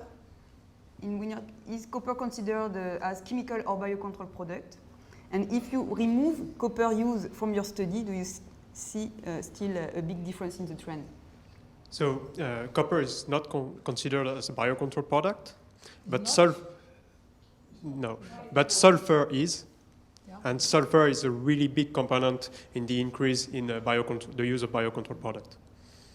And the second question is, there have been done a few French studies showing overuse of pesticide in feed crops. Has several studies been done in the French wine sector?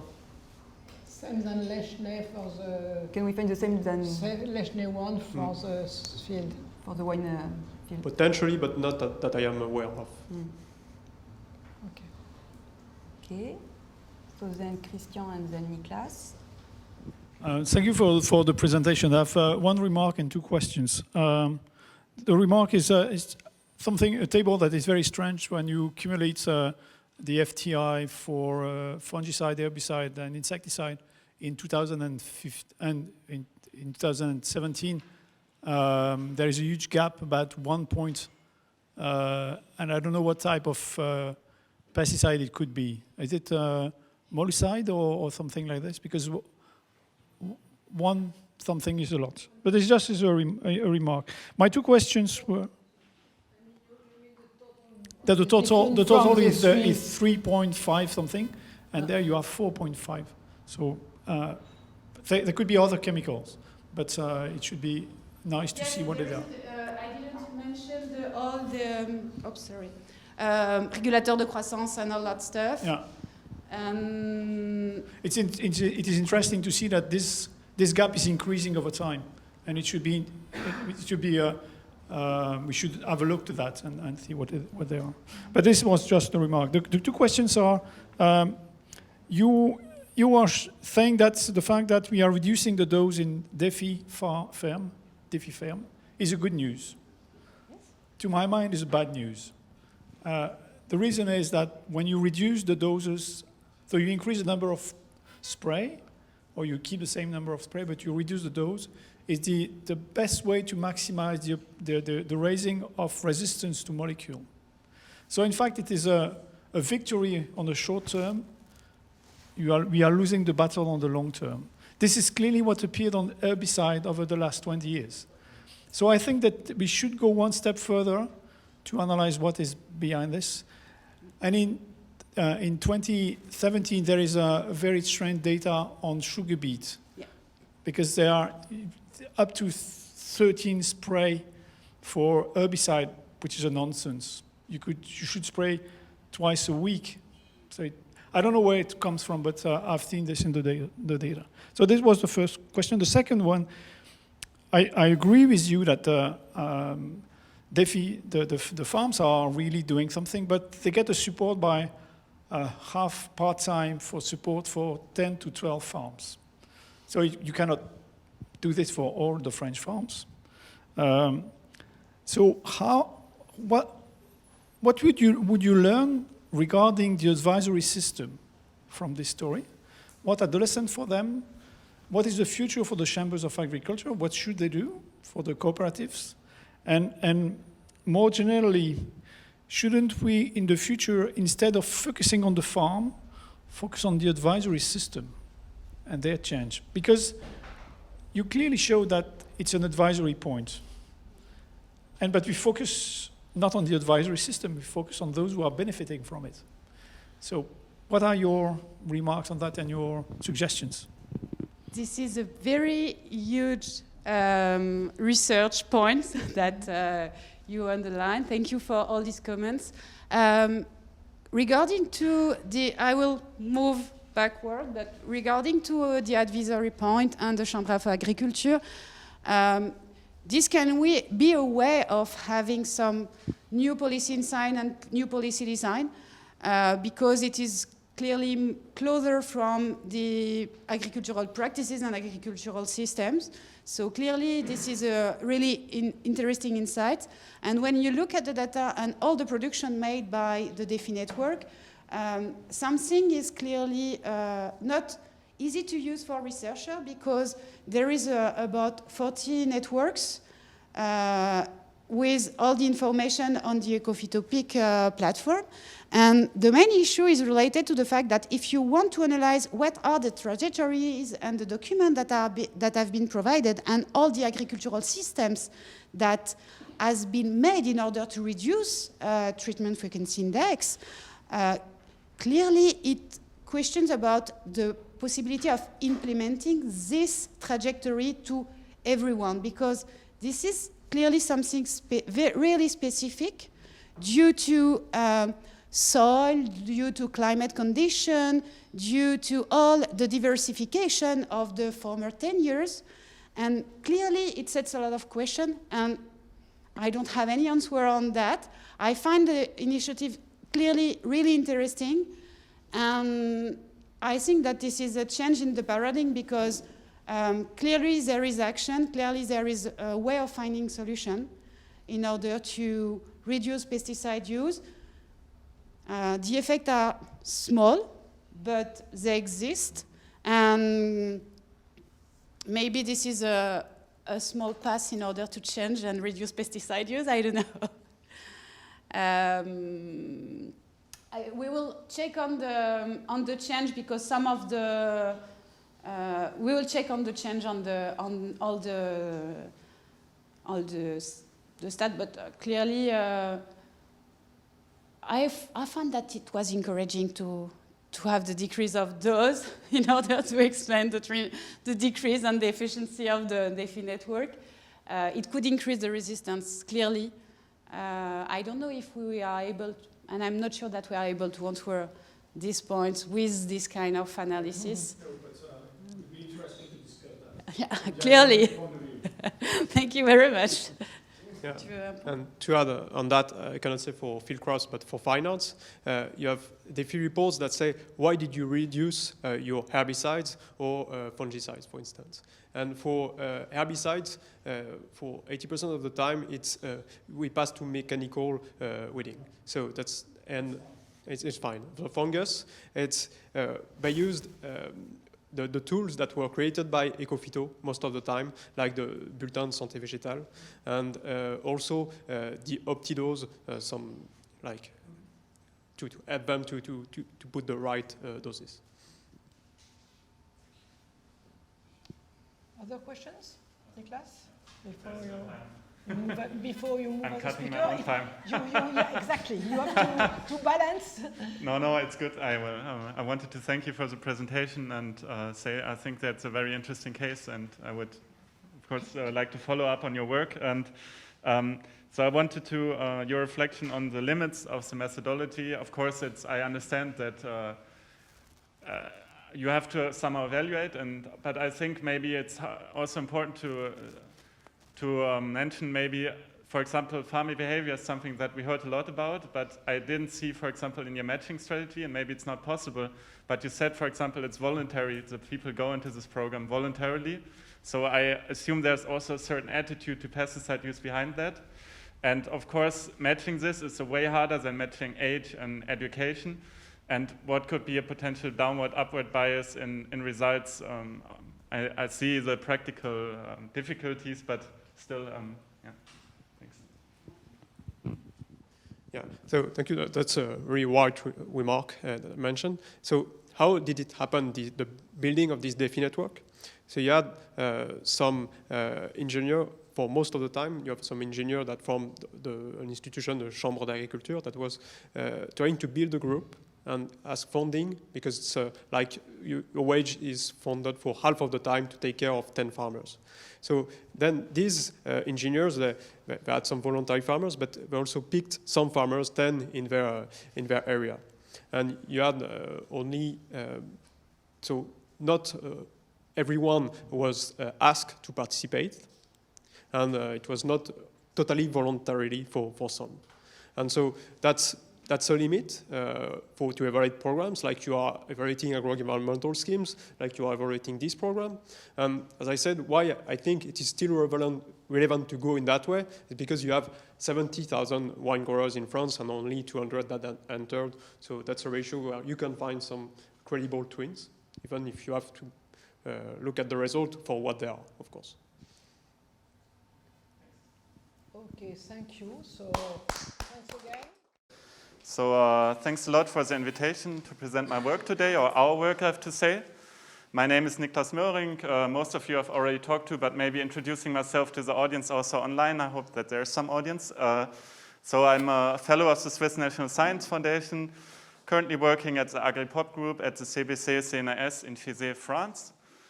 And the title of my presentation today is Towards Pesticide-Free Agriculture, Creating Links Across Actors and Disciplines. And the first part of my presentation will be mainly presenting work from my postdoc at ETH Zurich. So that is work together with co-authors there, mainly with the Agricultural Economics and Policy Group. And the second part of my presentation will be giving more a kind of an outlook into my future work here in France at the CBC. So we already heard about framing the problem. I think I can make this short. So we know pest management in agricultural cropping systems is critical for food security and for good diets. And we have increasing food demand and pest pressure expected in the future. So this is not a problem that's going to be less relevant, but even more relevant in the future. However, we see that there's a wide range of adverse effects of pesticides on human health and the environment, both at a local scale and also at global scale. So this is a problem that we have to tackle and that societies want us to tackle and that policymakers have already seen. So the reduction of these potential risks from pesticide use is an explicit goal for policy and food value chain actors. And you can see, for example, the European policy we have already talked about, this Directive 128 and the Farm to Fork strategy, national action plans included there. However, we actually see little evidence that despite these 10 years already of intensive policy action in the field, that we have actually achieved a reduction in pesticide risk. And to these publications I've named there, I could add other publications that actually show that we rather observe an increase in risk if we look at risk. And this is the reason why we want to describe pathways to a successful reduction of potential risk from agricultural policies and to actually highlight how we could change policies by also avoiding to reduce other ecosystem services provided by agricultural production. And we developed a holistic interdisciplinary framework that spans across the food value chain in this paper that has already been mentioned. So I don't want to go into detail here, but feel invited to read this for more information. And two of the major challenges we identified there is, one, to link actors more and how to accompany actors. That's the question of this conference. How can socioeconomics actually provide help? So how can we accompany actors, help them to link? And to also link disciplines. So we've highlighted that this is a very, very interdisciplinary question. So how can we as socioeconomists link to other disciplines and help them with our insights on the problem? And the first case study I think is very interesting and very relevant for this conference of pesticide-free production. And here I want to talk about how can actually socioeconomics provide policy evaluation tools that help the actors to implement pesticide-free production programs. And the case I'm presenting here is the case of pesticide-free wheat production in Switzerland. And the starting point for this program was the extensive wheat production in Switzerland. And that's a program that has already been in place since around 30 years. So that's a very established program. And it's also a very relevant program. So that's not a niche product, but that's already in place for 50% of Swiss wheat production. So that's not at all a niche market. And it's actually a successful example for a private-public partnership. So you have a producer organization who wants to market a certain practice, and you have supermarkets that actually sell this kind of product that's produced under this practice with a label and compensate farmers for their efforts by price pay up. And on the other side, you also have direct payments supporting this kind of production. But in this extensive production system, you still have the use of herbicides, for example. So this was not completely pesticide-free. And the producer organization, IPSwiss, now wanted to make the next step. So they wanted to actually establish a pesticide-free wheat production program. And I will shortly present you a timeline on the project. But this was very novel in Switzerland and also very novel in Europe, I think, for such a large-scale program. And an important point to mention is that, and I will mention this later also, is that the major supermarket chain in Switzerland, Migros, also supported the scheme then by promising to only sell pesticide-free produced bread from 2023 on. So this would already be 20% of Swiss wheat production if they fulfill this promise. And we were actually actively involved along the evaluation and implementation of this program as researchers. And that's what I want to reflect today on a bit. What kind of tools can we provide actors to efficiently implement such a program if they come up with such an idea? So around 2017-18, the producer organization first considered to establish a pesticide-free wheat production system. So basically making the next step from this extensive system. And this is the point in time where they contacted us and with several questions. So for example, is this feasible to do? So what are the potential effects on yields, revenues, and profits? Is there a large heterogeneity among farms we have to consider? And what are potential trade-offs of implementing such a program? And that's why we actually provided them with expertise based on a bioeconomic model. So that was an ex-ante expertise before the program was actually introduced. And we simulated potential economic and environmental effects of the program. We then presented it to them, and they were quite satisfied with the results, and they decided to go ahead. And they actually implemented the first pilot program and then opened this up in 2019, 2020 for all producers. And that's, again, where we provided them with expertise. So they again had questions. So how many and which farmers will probably adopt this kind of program? What are potential adoption barriers and challenges for a successful program? So you already heard they want to scale up the program. So they want not only to have a niche product, but they want 20 to 50% of Swiss wheat production pesticide-free. So that's quite a large target. So what do we have to do to get close to this target? So to answer this kind of questions, we put in place the Pesticide-Free Wheat project, which was my postdoctoral project at ETH, where we analyzed adoption decisions and barriers of the farmers once the program had started. And we did this by means of a large-scale survey and econometric analysis.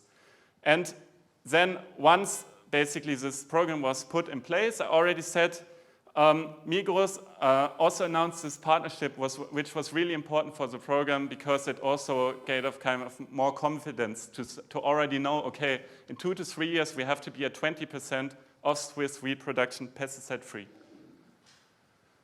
This is just to give you an overview about Switzerland. So Switzerland, of course, first point, Switzerland has a different price level, but I'm also giving this as an impression to you that you look at the scales. So for example, comparing organic, pesticide-free, and conventional.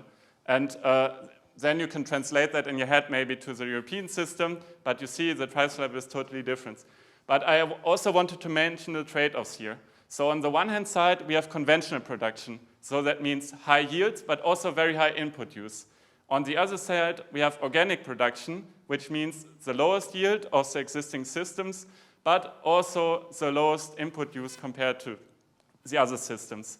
And what we are now proposing, or what was proposed in this program, is basically to install a program in the middle, so something that was not occupied yet, where farmers do not fully produce organic, but they just leave out the pesticide use in the crop rotation for weeds. So that basically lowers the adoption barrier substantially for farmers, and that creates a system that basically is in the middle with regard to this trade-off between yields, costs, and adoption barriers. So that's basically, I think, one of the major inventions here, or innovations. And I would now like to talk about these two policy tools that we provided the organization and the project consortium with. So the first one was this ex-ante evaluation of the program before it was implemented. And what you see here is simulated yield losses in pesticide-free production. That's the outcome of the model. We did this spatially explicit. And that was the bioeconomic simulation model based on spatially explicit data on yields, weed pressure, and growing conditions. So we had very good data to simulate this. And we, of course, also cooperated with the growing organizations, so they gave us very detailed data, for example, on historical yields and so on. And the main outcome of this model was that the program is economically feasible for producers. We showed that on average, there's a moderate yield loss expected in comparison to extensor production, around 6%, and increasing revenues when you look at, for example, the price pay up in the program. But we also highlighted, and you can see this on the map, that there will be a very heterogeneous distribution of costs and benefits in the program. So you see green areas, yellow areas, and red areas, and this shows this heterogeneity of costs and benefits. One other major point was that we evaluated what is the main substitute for farmers probably, and this was for herbicides, and this was, of course, mechanical weed control. And we also, in our paper, highlighted the trade-offs, for example, going from herbicide use to mechanical weed control. So there are other trade-offs, for example, with soil conservation, but also CO2 emissions, for example. So you have to be aware, okay, this is not the panacea, like you cannot solve all problems at once, but there are always these kind of sustainability trade-offs when you go to a new system. What was not clear after this and after this modeling exercise, so what is the role of farmer behavior, for example, expectations in the adoption decision? What is the role of heterogeneous production conditions? So do farmers who are in the red zones, for example, still take up the program? And what is the overall adoption potential of such a program? Because remember again, they want to scale up the program. That's not supposed to be a niche market program. So we did this ex post evaluation of the adoption decisions of farmers. And again, cooperating with the producer organization gave us access to a very large database of producers and also accessing these producers. And we did a large-scale survey with all EP-Swiss producers, so 4,749. And we had a quite good response rate of 23%. And we asked them about actual adoption decisions. So have you already adopted, but are you also planning to adopt in the next years, or are you totally opposed to adoption? And we also asked them about their farm and farmers characteristics, but also behavioral characteristics. And we have a very detailed, spatially explicit structural data. So again, provided by the farmer organization, but also by external data sources. So we, for example, know about weather conditions, about historical yields of these farmers, about pest pressure in the region, about farm and farmers characteristics, and about important growing conditions. So all of these kind of factors you would like to control for when you control for the adoption decision. And Then we analyzed this using a conceptual and then an empirical adoption model.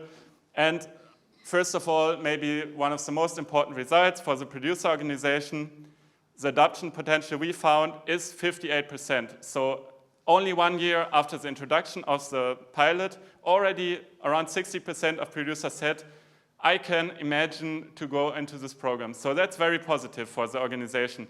When you're aiming at an uptake of at least, let's say, 30% or something like this, that's already a positive signal. That means what you're doing is actually feasible, right? So you should go ahead. And this was split up, so 14% had already adopted and 44% would like to adopt in the next years. What we found were the main adoption characteristics is the key role was we attributed to economic and environmental expectations of the farmers. So what were they expecting is happening when I go into the program. But also what kind of risk are they expecting? So going into a totally new system where they don't know what can be happening. And the availability of substitutes, of course, because if you go into a new production system, you need substitutes, and we heard about that. You cannot just forbid something. You also have to provide alternatives for farmers that are feasible, but also available and cost efficient for them. So those three aspects play an important role.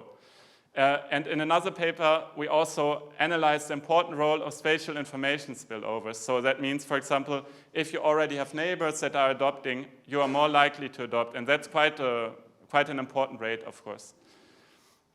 What we find, and what was also quite important for the decision makers there, was that actually the structural farm and farmers characteristics, so these traditional characteristics you're always looking at, age, education, farm size, and so on, they didn't play a role at all for adoption. And we did a lot of robustness checks and they never played a role. And what we conduct from that is actually that the program structure is already adapted to all of the potential costs of different types of producers.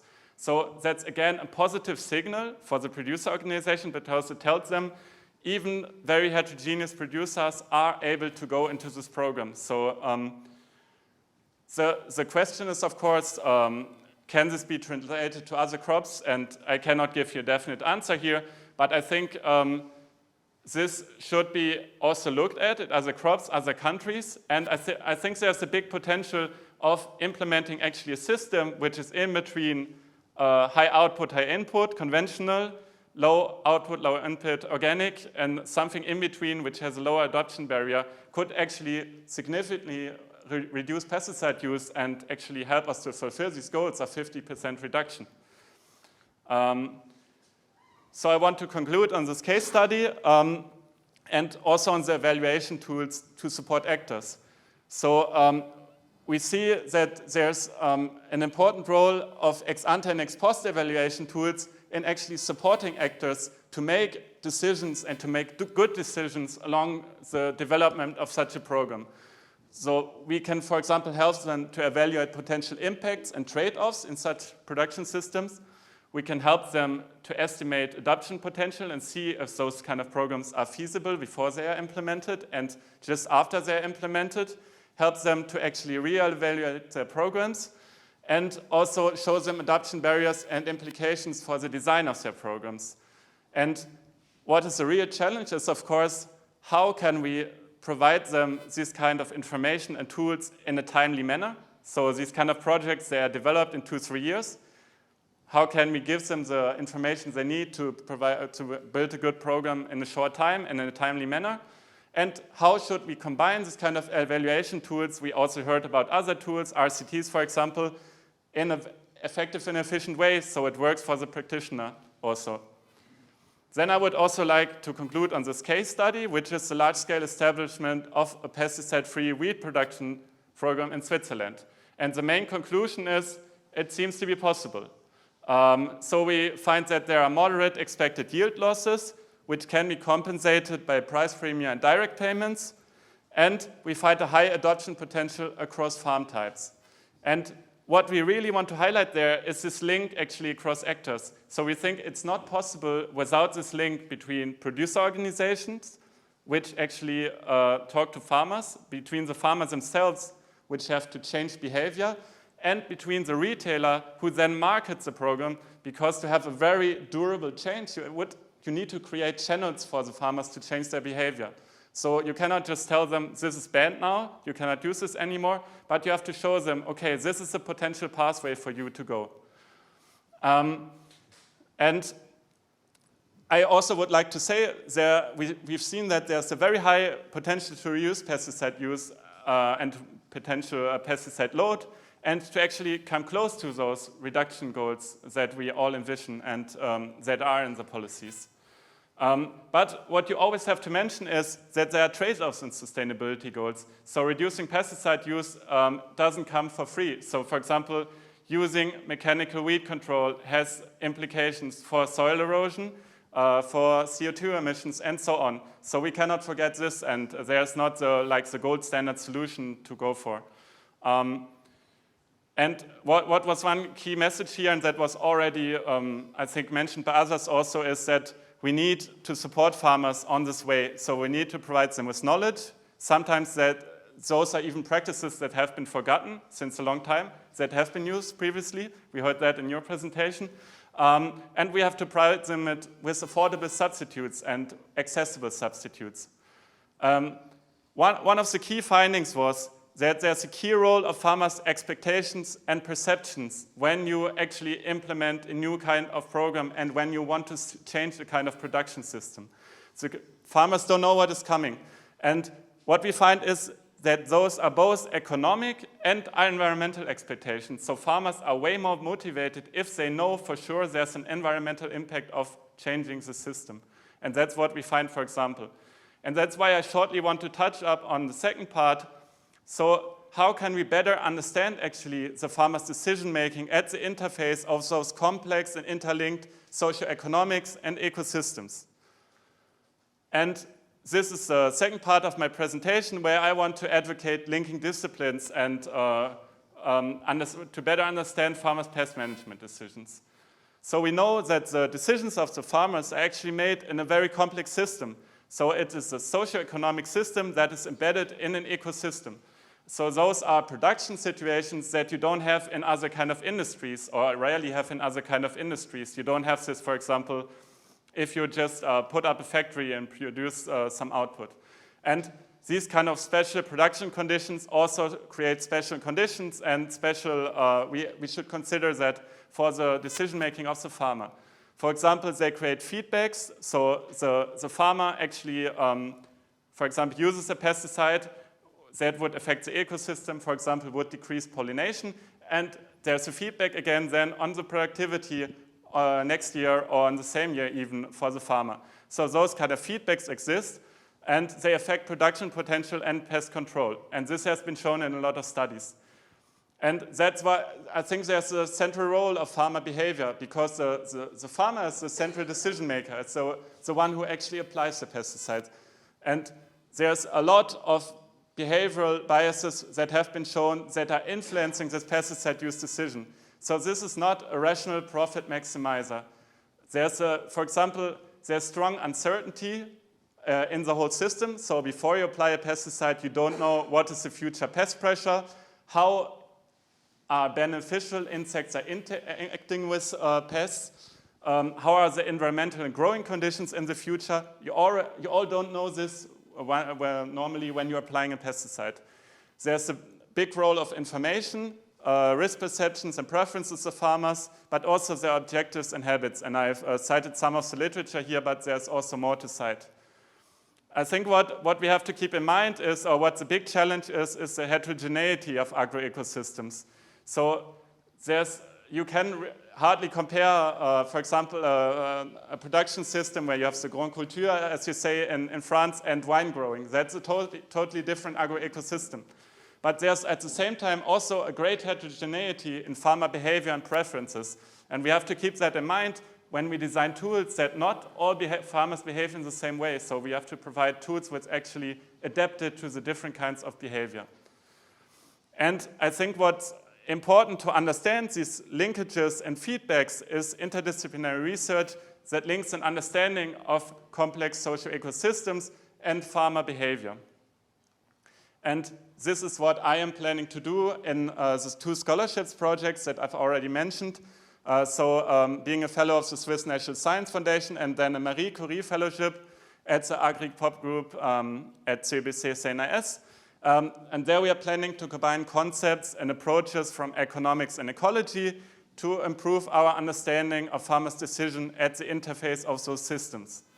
And the main goal that we formulated there is to identify and quantify economically and ecologically effective and efficient pest management strategies. So, for example, one example that I find very intriguing is to find those kind of win-win situations.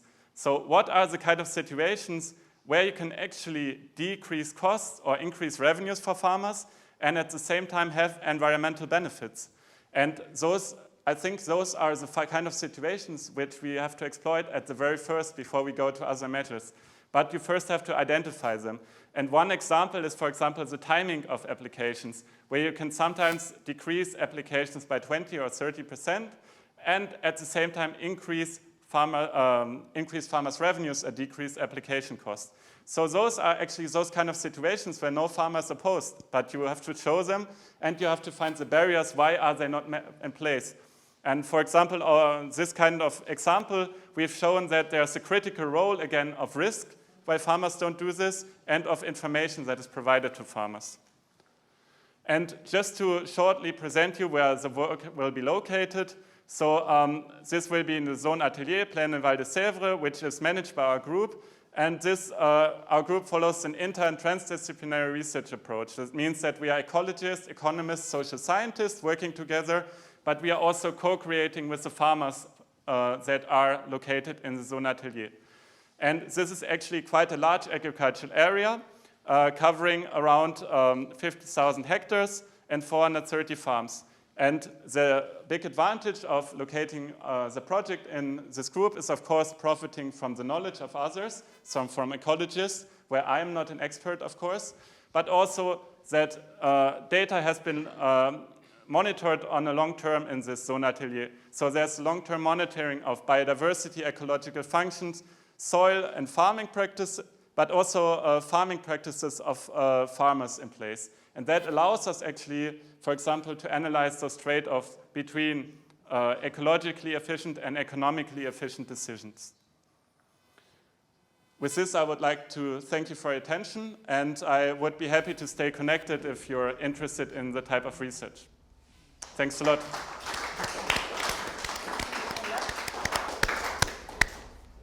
There is 2 questions online, so maybe I will raise a question online. First one is on your first presentation on the Swiss program.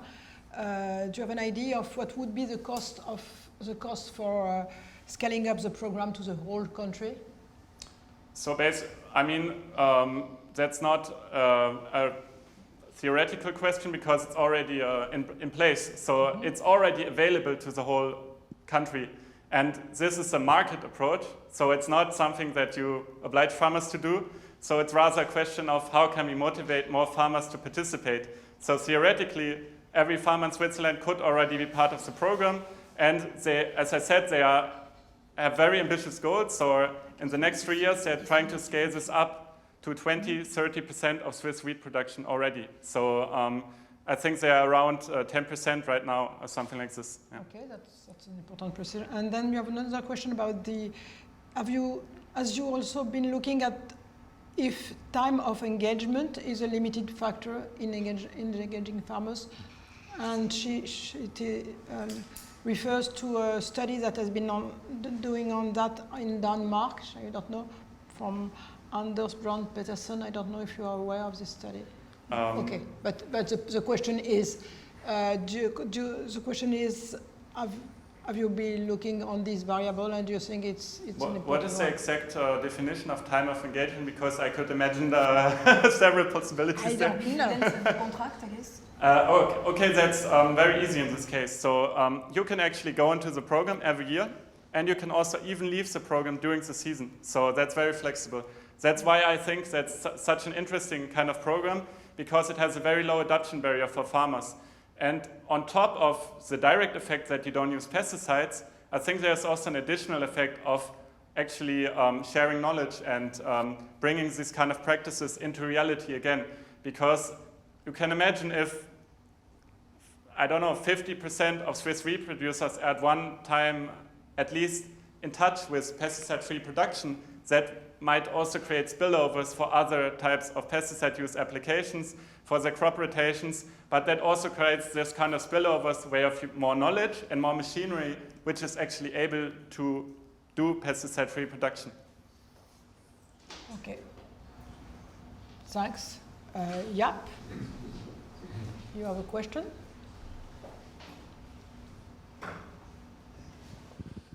So Niklas, thank you very much for your presentation, and I'm happy that you also are really searching for interdisciplinary ways to tackle all these problems. But I was struck by one thing you said, like maybe what we do in Swiss can also be applied to in other countries. And here I'm really wondering if that's really possible. So if I make, for example, the comparison with the Netherlands, I think in the Netherlands, arable farmers are really struggling because, well, they often also produce for export reasons. And don't you think that, like the Swiss case is really a special case where lots of the production is also like domestically consumed and all that stuff? So to which extent do you think the results that you have found are really generalizable to, for example, the European context? Yeah, good question. I think there's a, and we already heard this in other presentations, of course, that there's a difference in direct marketing or maybe local marketing and global marketing. Of course, there are other rules, other prices, and so on. But to give you the example of organics, that's also marketed worldwide. And I mean, it's a far-fetched statement, but you could probably imagine that at one point in time you could implement a system that's somewhere in between those two extremes, right? And what's critical for me is that you need to create something that's valuable to consumers also, because that's also what we mentioned, or what I mentioned in my presentation, and I also discussed a lot in this paper, Pathways for Advancing Pesticide Policies. So you can create some kind of system where you reduce by 20%, 25%, but how do you actually make consumers value that? How do they pay a higher price for that? That's the critical point. And if you look in consumer literature, consumer behavior literature, then consumers, they want something 0-1. So they don't understand IPM, I'm reducing by 15% and 20%. That they understand and what they value is something 0-1. So if you put a pesticide-free production label, that's already a step in the right direction, I have the feeling. And of course, there's also a European market and a local market. Not everything is exported. But you have to find other solutions maybe. But I think if we look to Denmark, for example, they show us that pesticide risk reduction is possible even if you're a totally export-oriented agricultural sector. And then they're just implementing very effective solutions there. And I think that's not a barrier in itself. You just have to maybe be a bit innovative in the way you implement that. Okay, thank you. Any other question? No? So thanks a lot.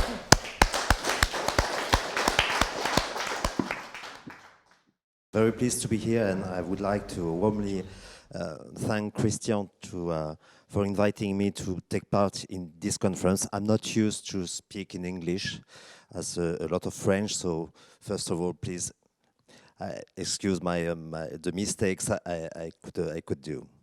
So the priority research program, Growing and Protecting Crop Differently, with a budget of 30 million euros, was launched in September 2020.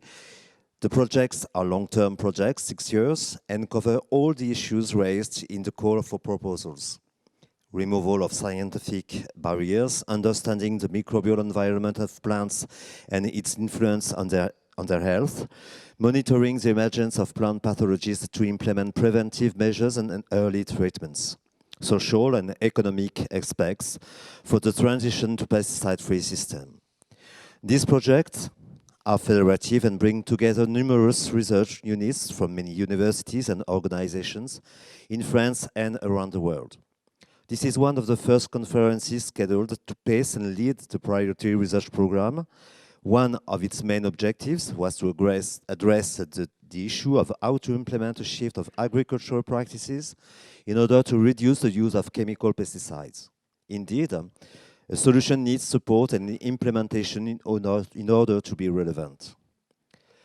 Given the current need for transition in agricultural practices, France has strong ambitions regarding the reduction of plant protection products used in agriculture. Thus, at the recent IUCN World Conservation Congress in Marseille, the French president committed to accelerate the EU-wide decrease in pesticide uses during the French presidency of the European Council. The evolution of production systems requires a systemic approach in parallel with the elaboration of consistent European and national policies. The One Health approach that France strongly encourages is one way to achieve this.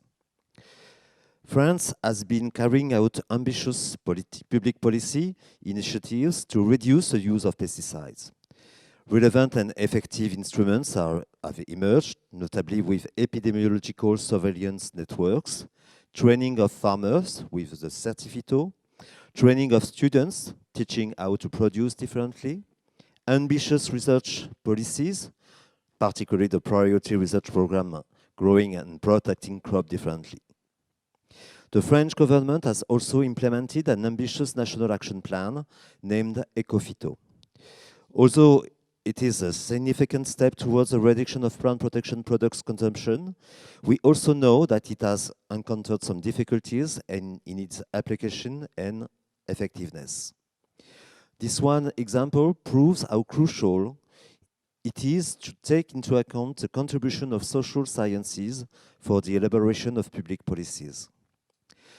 This therefore calls for a continuation and acceleration of research work in biotechnical, human, social, and political sciences. In this sense, INRAE has a general directorate delegated to expertise in and support those public policies in order to accelerate the use of knowledge for their elaboration. Furthermore, historically speaking, public policies targeting the pesticides are based on technical knowledge, like agronomy or biology. But reluctance to change has roots deeper than just technical dilemmas. The socio-economic dimension has to be addressed in order to be able to lead a large-scale shift in practices. And to do so, socio-economic sciences must be considered during public policymaking, particularly through three important steps. First, the concertation and initial diagnostic, the identification of the most relevant measures, and evaluation at every step. Today, we observe profound changes in the definition and implementation of public policies, jointly built with stakeholders and actors from different backgrounds. Sorry. The objectives are first to ensure the representativeness of the different disciplines, the economic actors, sometimes even the citizens, in each and every step of public policies, elaboration, implementation, monitoring, and evaluation, and to increase their acceptance and thereby to improve their chances of success. Public consultations are conducted, for example, in the framework of the CAP with the French consultation project organized with the National Commission for the Public Debate, named Impactons, or in the framework of the General States of Food, the IGE, which was a kind of national debate conducted in 2017 on every issue of our food system. In the case of the IGE, the public consultation was based on a collective intelligence exercise based on a mix of national working group, thematic conferences organized in every region, and an online consultation open to stakeholders and as well as citizens. This consultation has two main objectives: to develop a shared analysis and to formulate practical proposals to be included in the agenda for solutions designed for the ministries. I can also mention the National Council for Food, the CNA, which plays an important role in this matter.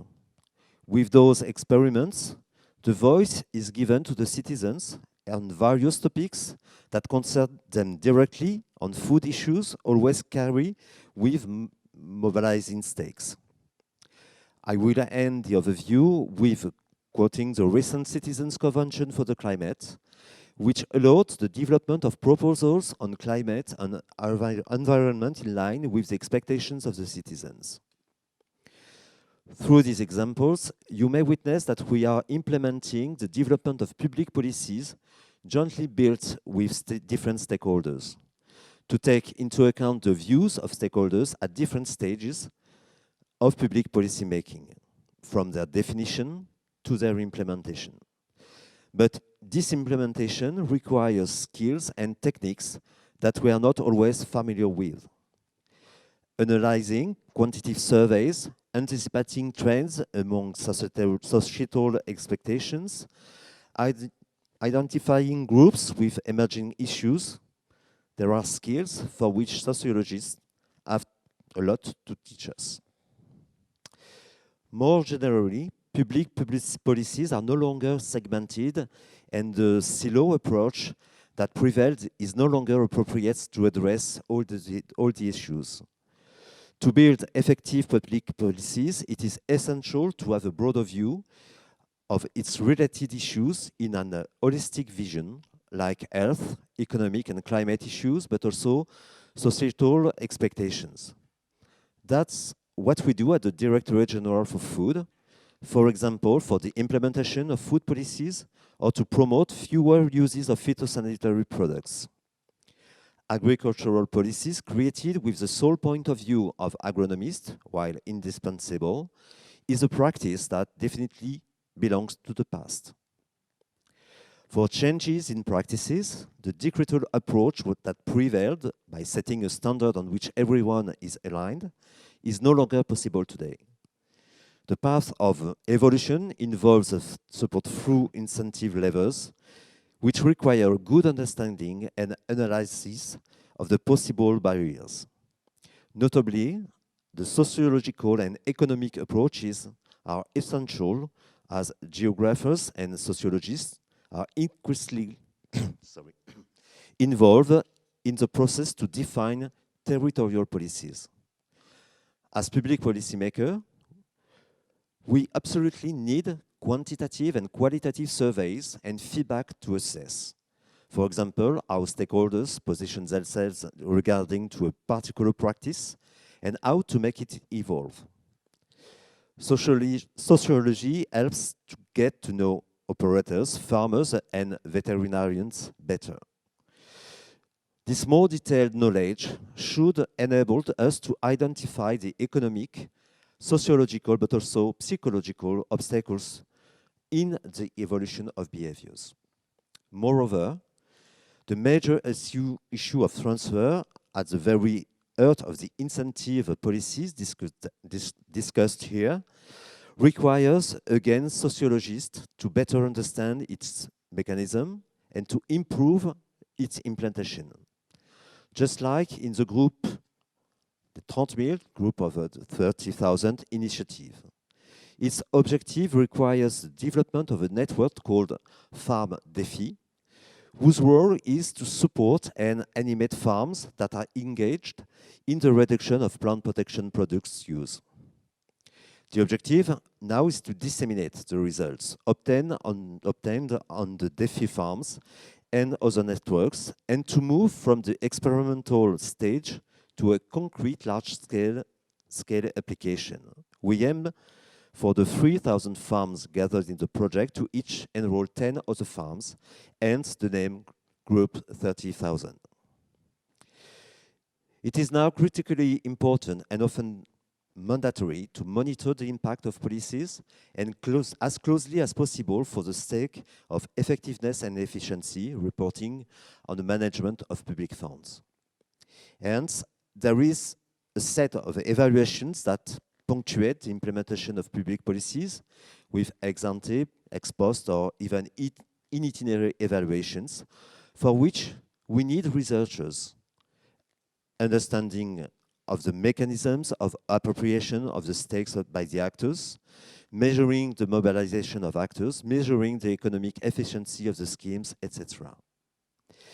Even in areas of scientific expertise, such as risk assessment in the public policy framework, the use of social sciences is increasingly being requested.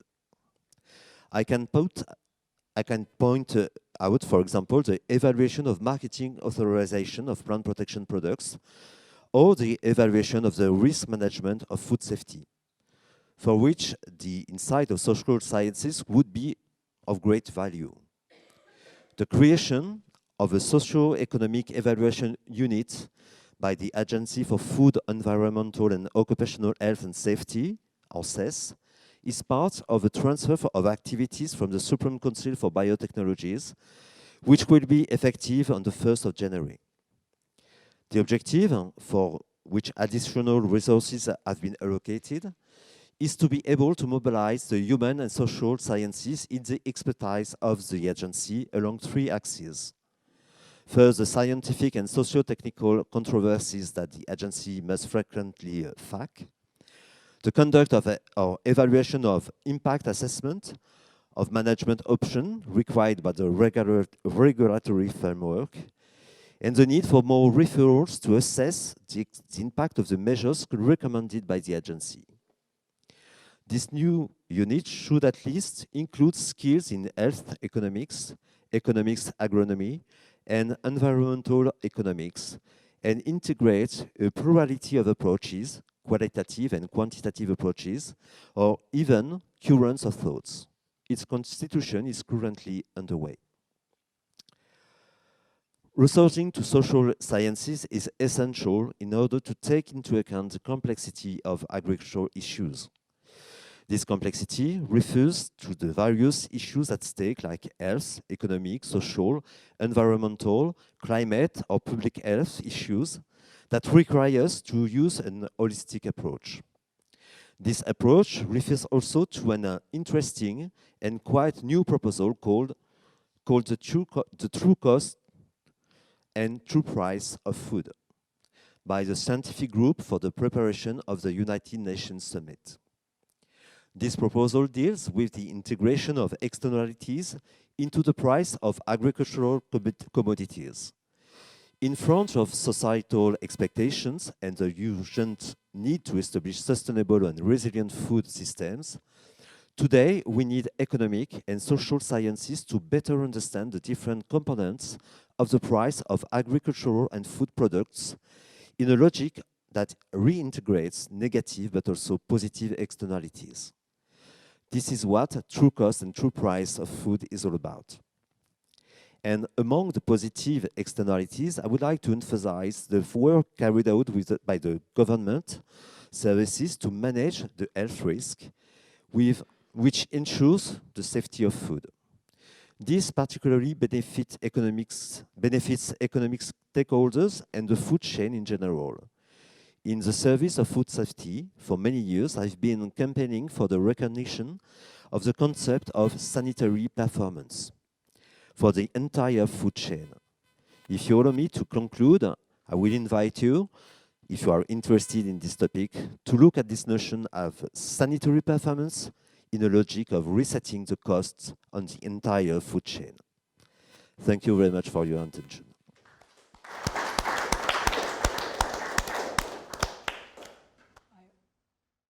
Bruno, many thanks for this overview and showing that what we are doing here is not only science, it's also support to public policies and is shaping the future.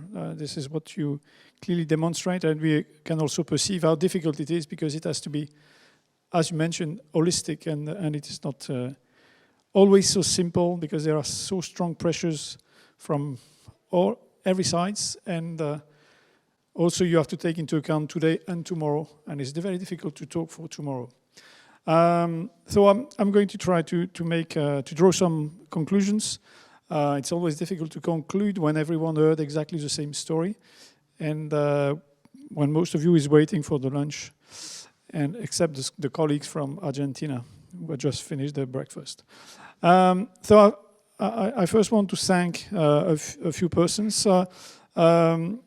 This conference is part of the PPR program, so a major program, and so I want to thank the National Agency for Research and the General Secretary for Investment, who is working with the Prime Minister, for supporting this big project. And our big project is Big Science, and I will come to Big Science in a minute. Thank you for those who organized, or the organizers. So thank you to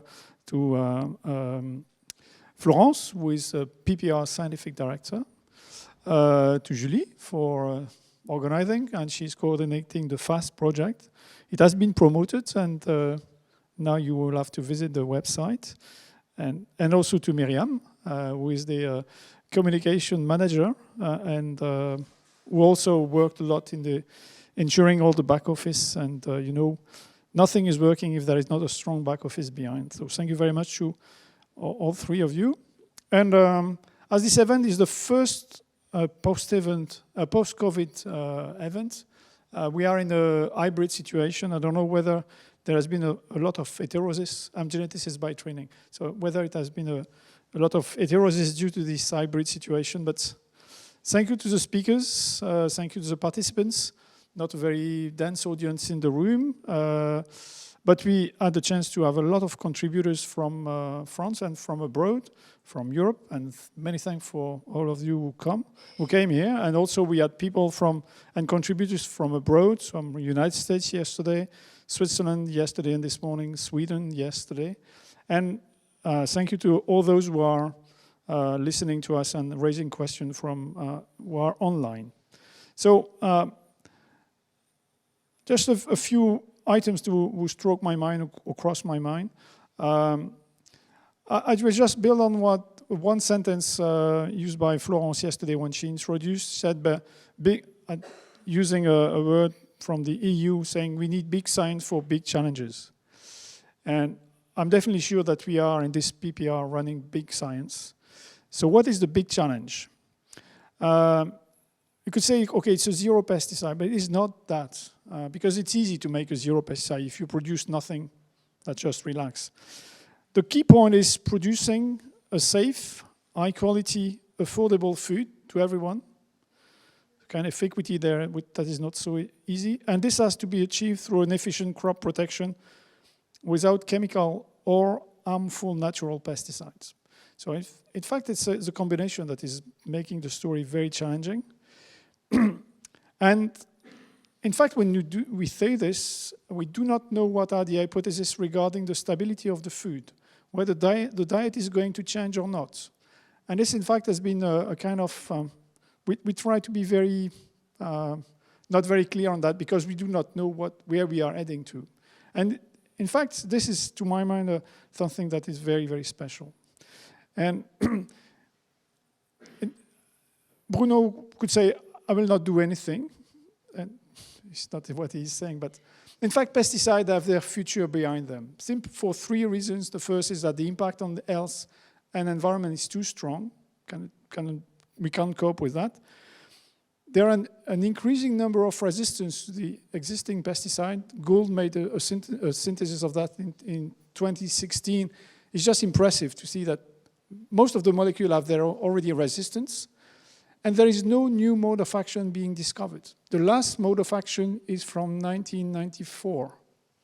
So nothing is coming. So anyway, there is no future there. We have to look for something else, ensuring safe, high quality, affordable food. And so the big challenge, we put this with the title Zero Pesticide because it clearly defines a long-term horizon, very, very challenging. And all the PPR projects are exploring this long-term situation, exploring all possibilities, except FAST, with also documenting the trajectory, how to go from today to the long-term objective. And what is a point that was also underlined by Bruno is the fact that when we do that, we increase the dependency to local condition. So more need for local, not recipe, but local advice, locally adapted policies. And this is, to my mind, something that is very, very very, very challenging. It has been a very, very dense conference, illustrating a broad range of domains that were called, who have to contribute for achieving this objective, and where a very high quality science is really done and very, very impressive. I'm not at all a social scientist, that's quite obvious.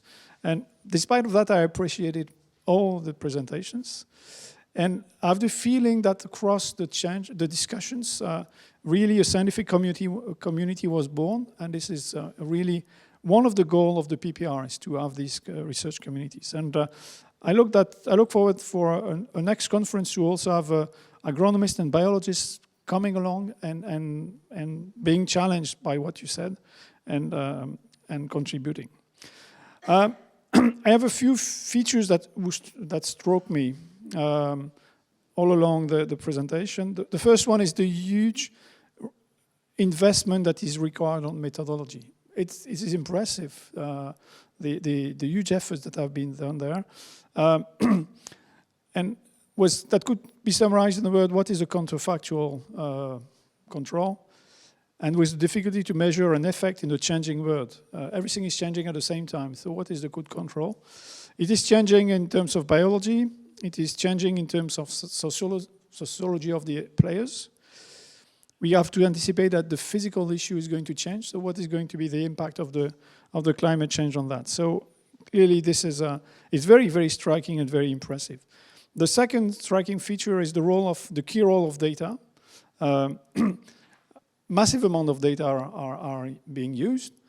What is interesting, I very much appreciate what Paul Ferraro mentioned yesterday, is how we organize to use every data already existing and using the public data that are collected everywhere. It is really providing us a huge amount of resource. So Paul was saying, first use that, it's fairly cheap, then survey is not too expensive, and only run experiment as a last resource. And Jaap mentioned a very good point yesterday. Let's try to avoid to have an extra solicitation of farmers, because at the end they will just tell us what we want to hear.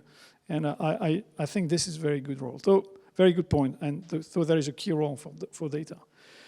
The third point for me was a very interesting element regarding policy science and all the lawyer aspect. And this has been illustrated by Ines and Benoit yesterday morning. That possibilities exist, even though some rules and regulation are really setting huge borders. But as Bruno just mentioned, we have to think more and more the policy issues as in an holistic approach and avoiding silos. The fourth point was the huge focus given to farmers. Because everything related with their practice, with their sociology, the social norms that have been mentioned. Elena Hansen yesterday mentioned that there are plenty of pecuniary benefits, but also non-pecuniary benefit, and she was not very explicit on that, but I think it's something we can build on. We must avoid an increasing mental load of the farmers, to avoid the new English word usine à gaz created by Alain yesterday. And in fact, in other words, is how, because this is complex, how we can embed the complexity so that the complexity is easily accessible by a farmer.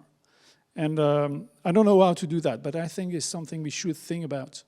It has been underlined the key role of training of the farmer and advisory. And clearly there is a challenge for the advisory system, especially in France, but I think it's more or less everywhere. Education is important, and the preparation of the next generation of farmers and advisors has to be in our scope, and how to work with the vocational schools. With one difficulty, again, is what are going to be the jobs tomorrow. We tend to have a kind of an hypothesis of stability, and certainly not. And so how we anticipate that. And beyond the focus given to the farmers, there have been a lot of discussion on the upstream and downstream sectors and the role of the consumers. And it has been mentioned the co-design either by Theo's Games, that could include participants beyond the farmers, and Mourad very well explained this yesterday with Anne, and also the living lab that was mentioned by Jan Reno in one question yesterday. So it can work along the value chain at the scale of a country, and clearly the example given by Niklas on Switzerland is part of that. The cooperation and the collective action mentioned by Francesco, and also taking into account that what is around the farmers is influencing the behavior, and this both Jaap and Francesco mentions that, and I think this is something that is very, very important. Two last striking points for me. In fact, we made very, very little hypothesis regarding the coming innovations. What is going to come from outside? And except Robert this morning, Robert Finger, he mentioned the emergence of the fungi-resistant varieties in grapevine, but this is more or less the only one that has been explicitly mentioned. And even in his answer, he was quickly quoting that it could raise difficulty because he mentioned new breeding technologies just as a repellent. And I think we should, and this is part in the PPR, there is a prospective analysis where we are, and you are running that very well, and in a next conference you will have to present that, is what are the underlying hypotheses regarding the innovation, and I think this is something that is very important. And the last point, it has been also mentioned from time to time, is in fact the overall cost of that. So how we cover the cost of the transition, the cost of the implementation, the cost of the monitoring, what is the cost for generating added value somewhere, and if you want to have labeling, for instance, somewhere, it has a cost. So all these points have to be taken on board. And they have all been tackled from time to time. So these were the few striking features I quoted listening to all of you. So what are the next steps? In fact, there are next steps for this conference, and there are next steps more broadly for the PPR. For me, one of the challenges from this conference is going to be how to use the material that has been produced. An outstanding quality of presentation. And this is going to be a very good question for the organizers, what to do with that. The good point is that all the talks have been recorded, all the video will be available, I think, for further dissemination. I think the presentation have been so good that no doubt that everyone can build on that. But clearly, I think the conference cannot finish in 2 minutes from now, because there are so many good things that have to be worked on. The future of the program of the PPR, we will have, of course, the program are going on, so that's great. There will be a next international scientific event during the French EU presidency. It will take place on the 2nd and the 3rd of June in Dijon. It has been labeled by the Secretariat for the French presidency.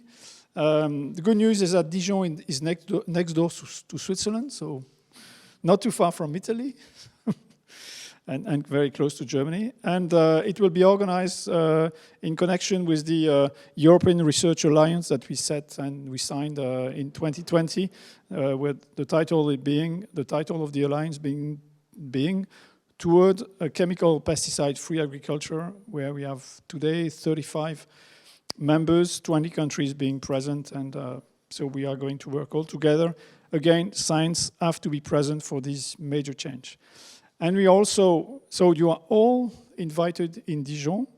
There will be a very, very nice dinner on the 2nd in the evening, and at the Palais des Ducs in Dijon.